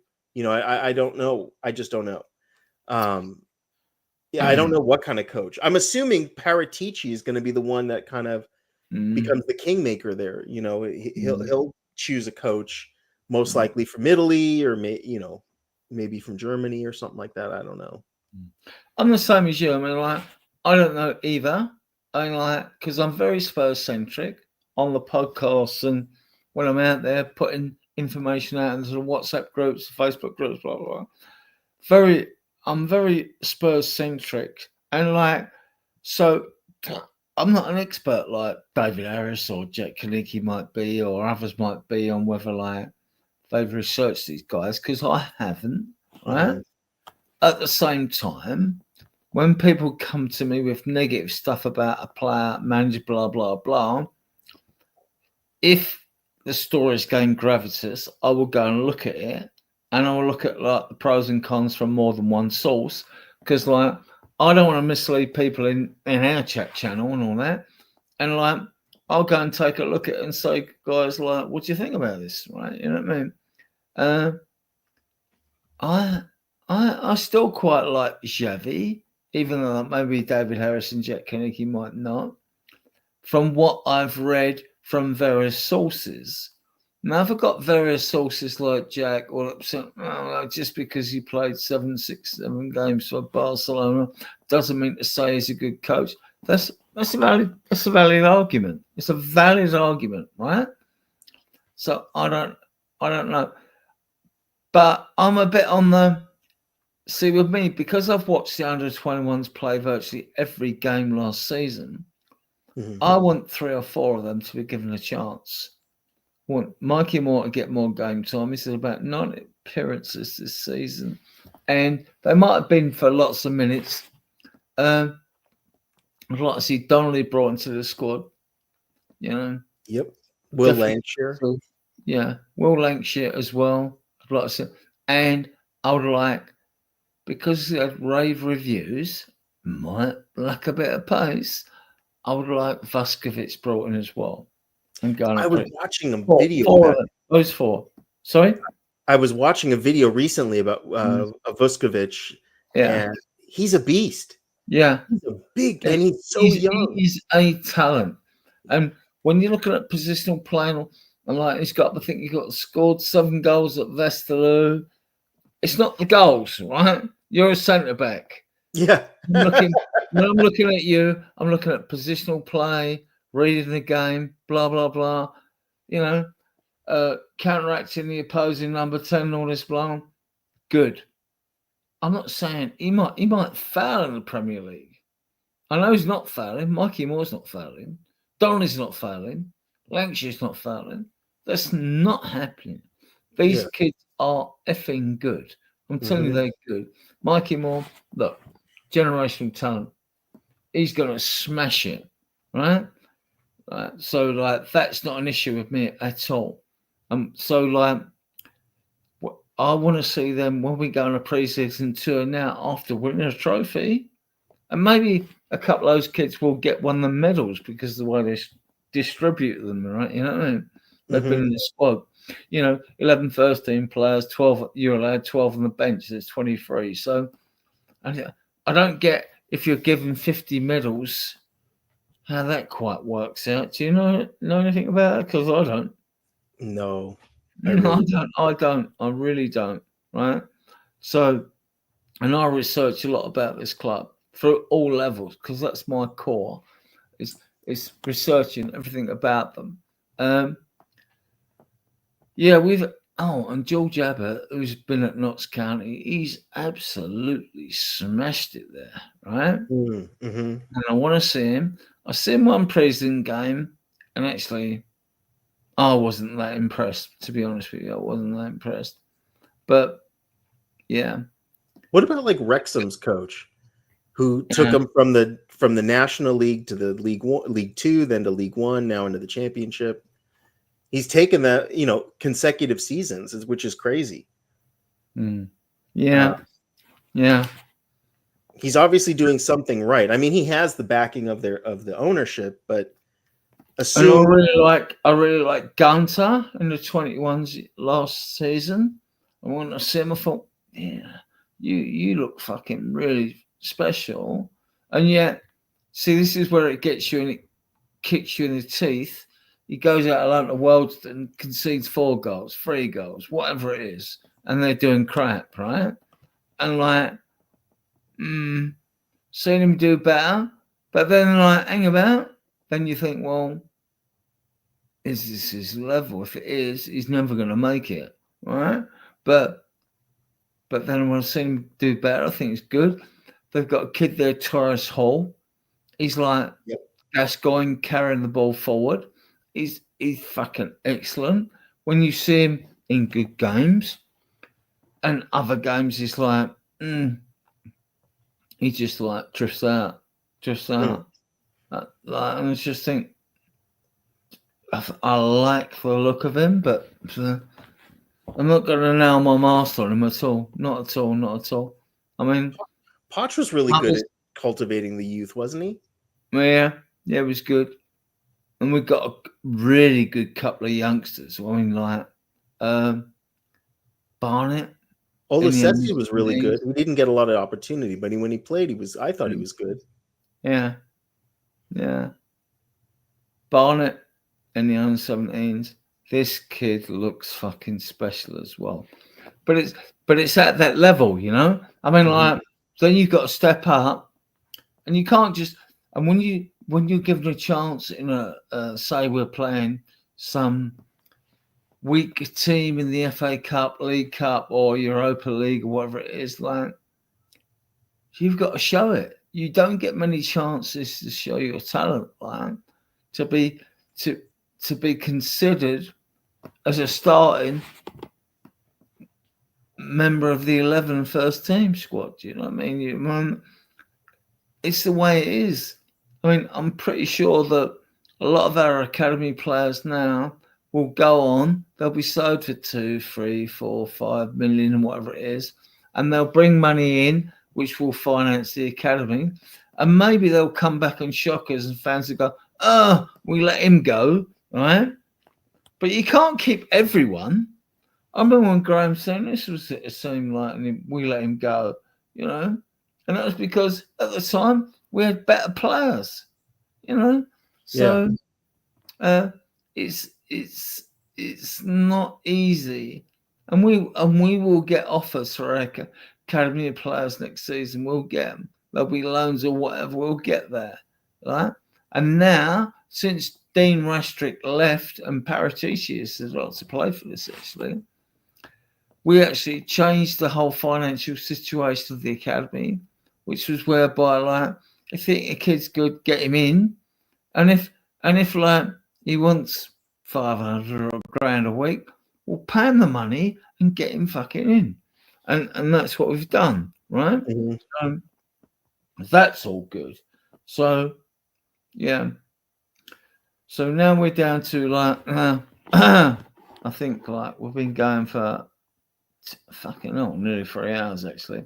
And like, listen, I'm absolutely grateful for you guys. There's 133 of you watching this now, which is brilliant, right? Listen to me and Alan waffle on, right, about our own opinions about the squad, which is fantastic, right? and you'll get to see us waffle on a lot more. And when we've got more constructed shows of what we're doing, right, which is good. So I'm grateful to you all. And if you look in the right-hand bottom corner, which me and Alan can't see now, you'll probably see the subscribe link. If you could click on that and subscribe, we'll give you a big thumbs up here. Yes. Yeah, and that'd be Absolutely. good. And Alan's usually a regular on our Friday show because it's more our American, Canadian, Southern Hemisphere show where Drew is hosting, which is good. Yeah. Yep. So yeah, Should be a great show on Friday. We got you more of this to talk about. Yeah, and I'm buzzing. I'm going to be buzzing. I mean, like we're talking midweek now, and I'm buzzing now. And I'm going to be buzzing because we won a trophy to Friday. You know? Sure. And beyond the whole summer. I mean, we're Europa League champions. We deserve to enjoy and ride this wave. I think we really do. And the media can't turn and say, "Oh, we're lucky," or "We're shit," or "We're this," or "We're that," which I'm sick of hearing. Right? Yeah. You know, they've got to suck it up, right? So, like, I'm sick of that.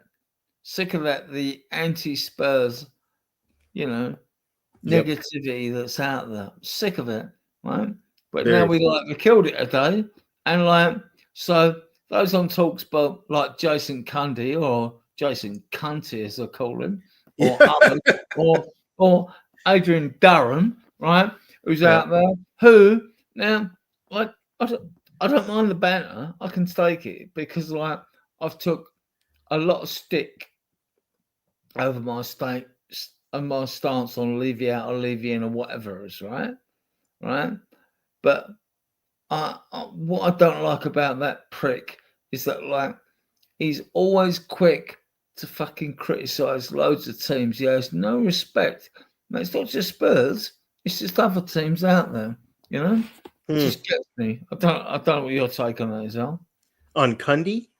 Yeah, he's just a loudmouth. I mean, I don't think his ratings must be that great, so he's got to say whatever he thinks is gonna get him the ratings that he wants, to keep him in. Well, it's him and Jamie O'Hara, isn't it? That usually work together. Yeah, the ex-Spurs guy, he's just got to be you've got to be controversial because you're on a radio show to get people to buy it and all this old shit. And you're an ex-Spurs guy. Well, you weren't that great as a fucking player. I'm not knocking him for that. But tone it down a bit. Have a bit of respect. You was getting a living when you was at the football club. You know what I mean? Yeah. He was. Well, Ryan. Oh, was he? I see Ryan. He says that Jamie O'Hara was a shit at Wolves. All right. Okay. I'll put that up. I don't know if he was shit at Wolves. I think he did okay. Nothing special because Wolves weren't doing anything great at that time. Right? I mean, the punditry, unfortunately, I think could use a refresh. It really does. It just in general, I think that the punditry. I mean, people like Simon Jordan. They don't like Simon Jordan, but they maybe get a different voice. He's pretty decent. Yeah, but I mean, you get it. I remember Adrian Durham going on in one game when he said "Oh, very Spursy performance." Hang about, Spurs ain't playing this game, and you're doing that. You're dipping it out. We know your wife's an Arsenal supporter, right? So you're going down that route, are you? Okay, fair enough. And then they wonder why Spurs fans don't phone into what I call talk shite radio, not talk sport. Shite radio. The talk sport. Or they won't phone into not Sky Sports but Sly Sports, right? No. Be a bit fucking fair and respectful to my fucking football club, right? If you don't, if I was a football player, I wouldn't have nothing to do with you. I don't care if it's contractual with the club or whatever. I just wouldn't. I just say, nah, I mean nothing to do with it, right? You all you ever do is bash us, right? Or try to bash us. Now, if we're poor, we know we're poor. We don't need anyone else to tell us that we're fucking poor or shit, right? Right. Because we know we've had a shit season this season. Yet, Alan, we've won a European fucking trophy. So it's unbelievable. Isn't Isn't it it? And I'm unbelievable? like, It really I'm is. buzzing. I'm still high now. I've had loads to drink now. I'm fucking high and I'm buzzing on it. Like, you know what I Yeah. mean? You're probably a We- married man. You can't drink or go out and drink, or the missus will fucking stab you in the back of the neck. But I mean, like, I'm fucking buzzing. We've won a 15 trophy in my history, right? And I'm so pleased. I mean, like, we got 131 of you watching us now. I'm so pleased for you all. More than me, because, like, I know that there's a percentage of you lot that have never seen us win fuck all. You know, so I'm so pleased for you all. I really am. But selfishly, I'm pleased for myself, and I'm pleased for Sonny for his dedication to this club. You know, and I'm pleased for the fact that, like, I know it means that we can go next season with hope. We're in the Champions League. We're not winning it, right? But it means, like, with the transfer window, it means, like, it's massive, isn't it, Al? It's massive. Massive. It's so mad. Again, it's like a humongous earthquake. You know, it just sort of happens out of nowhere. And then this is, I know we've been in the Europa League, and we've been through the games. If I remember correctly, in the first game, didn't Dragishin get red carded? He did against, was it Karabag? When he was out of position, he got caught off guard and he got, like, caught. Yeah, I think so. So we started off poor, but we found our way to make it, and we've won it. And it's why I love this game, right? You can do piss poor in your league, but they have things like Europa League and Champions League, and you can just, if you work hard enough, you can win it. I love that about English football. Like with the Wrexham story, again, it's like you can go from the National League. You can be a bunch of lads together, and you can play together, and you can kind of work your way up the system. We don't have that here in America. We don't have we have like farm leagues and stuff, but none of them are connected like in English football. So I'm very envious of the system you guys have. I'm just trying to go through the chats here. Adrian, I'm going to have to run in just a few minutes. Yeah. Don't go. We're going to end actually, because one, I've had too much to drink, which I'm sure the 129 people of viewing us have sort of sussed that out, right? And we're grateful for your attendance. And, like, click the bottom right hand corner subscribe button and subscribe to the channel. That helps. And notifications. And you get more good content with us. And Alan's a regular on our Friday shows, because Drew Zilla does, like, the sort of American Canadian, like, show, like, and those, which is now later, right? Which, like, means that for Alan and others that come on, it's more a more suitable time. And to be honest, like, I've got to confess, I am pissed. I'm pissed now, right? So, we won. And we won a cup. And, like, and I'm not ashamed of it. I'm fucking feel great about it, right? Yeah. So, I want to thank Alan for coming on, and those that come on earlier. Anytime. A very impromptu show. Yes. Right? Very impromptu.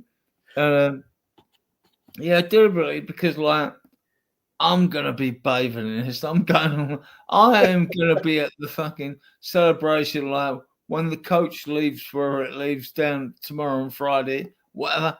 I'm gonna be there, right? And, like, at the Brighton game on Sunday, I'm sure Alan and other Spurs cohorts, they will be watching YouTube and seeing the reporters report on the fact that, like, when we celebrate the fact that we've won the Europa League, right? And then we'll probably get all the negativity. Oh, it's Spurs, it's the Europa League, it's crap, and all that shit. Because there wasn't much competition in the league. Well, to all of those who can say, you can go and fuck off and do one, because we don't give a shit.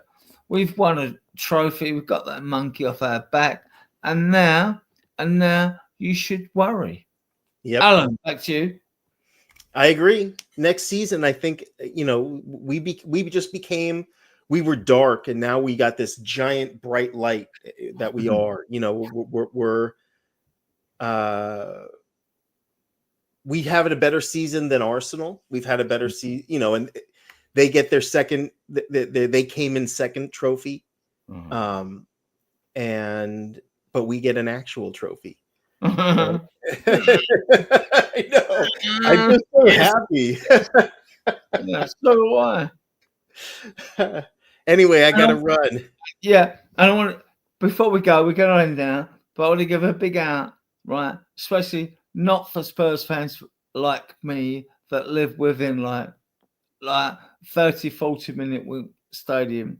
I want to really give a big out to all you Spurs fans that like around this planet, America, Canada, Southern Hemisphere, and all that that support us, because like you are brilliant, you are absolutely fantastic, and like if you are individuals that want to come on our WhatsApp group, you're always welcome as well. I just want to say like a big thank you to all. I mean, like I know Alan, I know a few American Spurs fans, but like I'd like to think that we get a few more on a chat channel. Anyway, I'm waffling, right? So big up Al, big up to you all, and we'll end this show, and I'm going to play you out with this.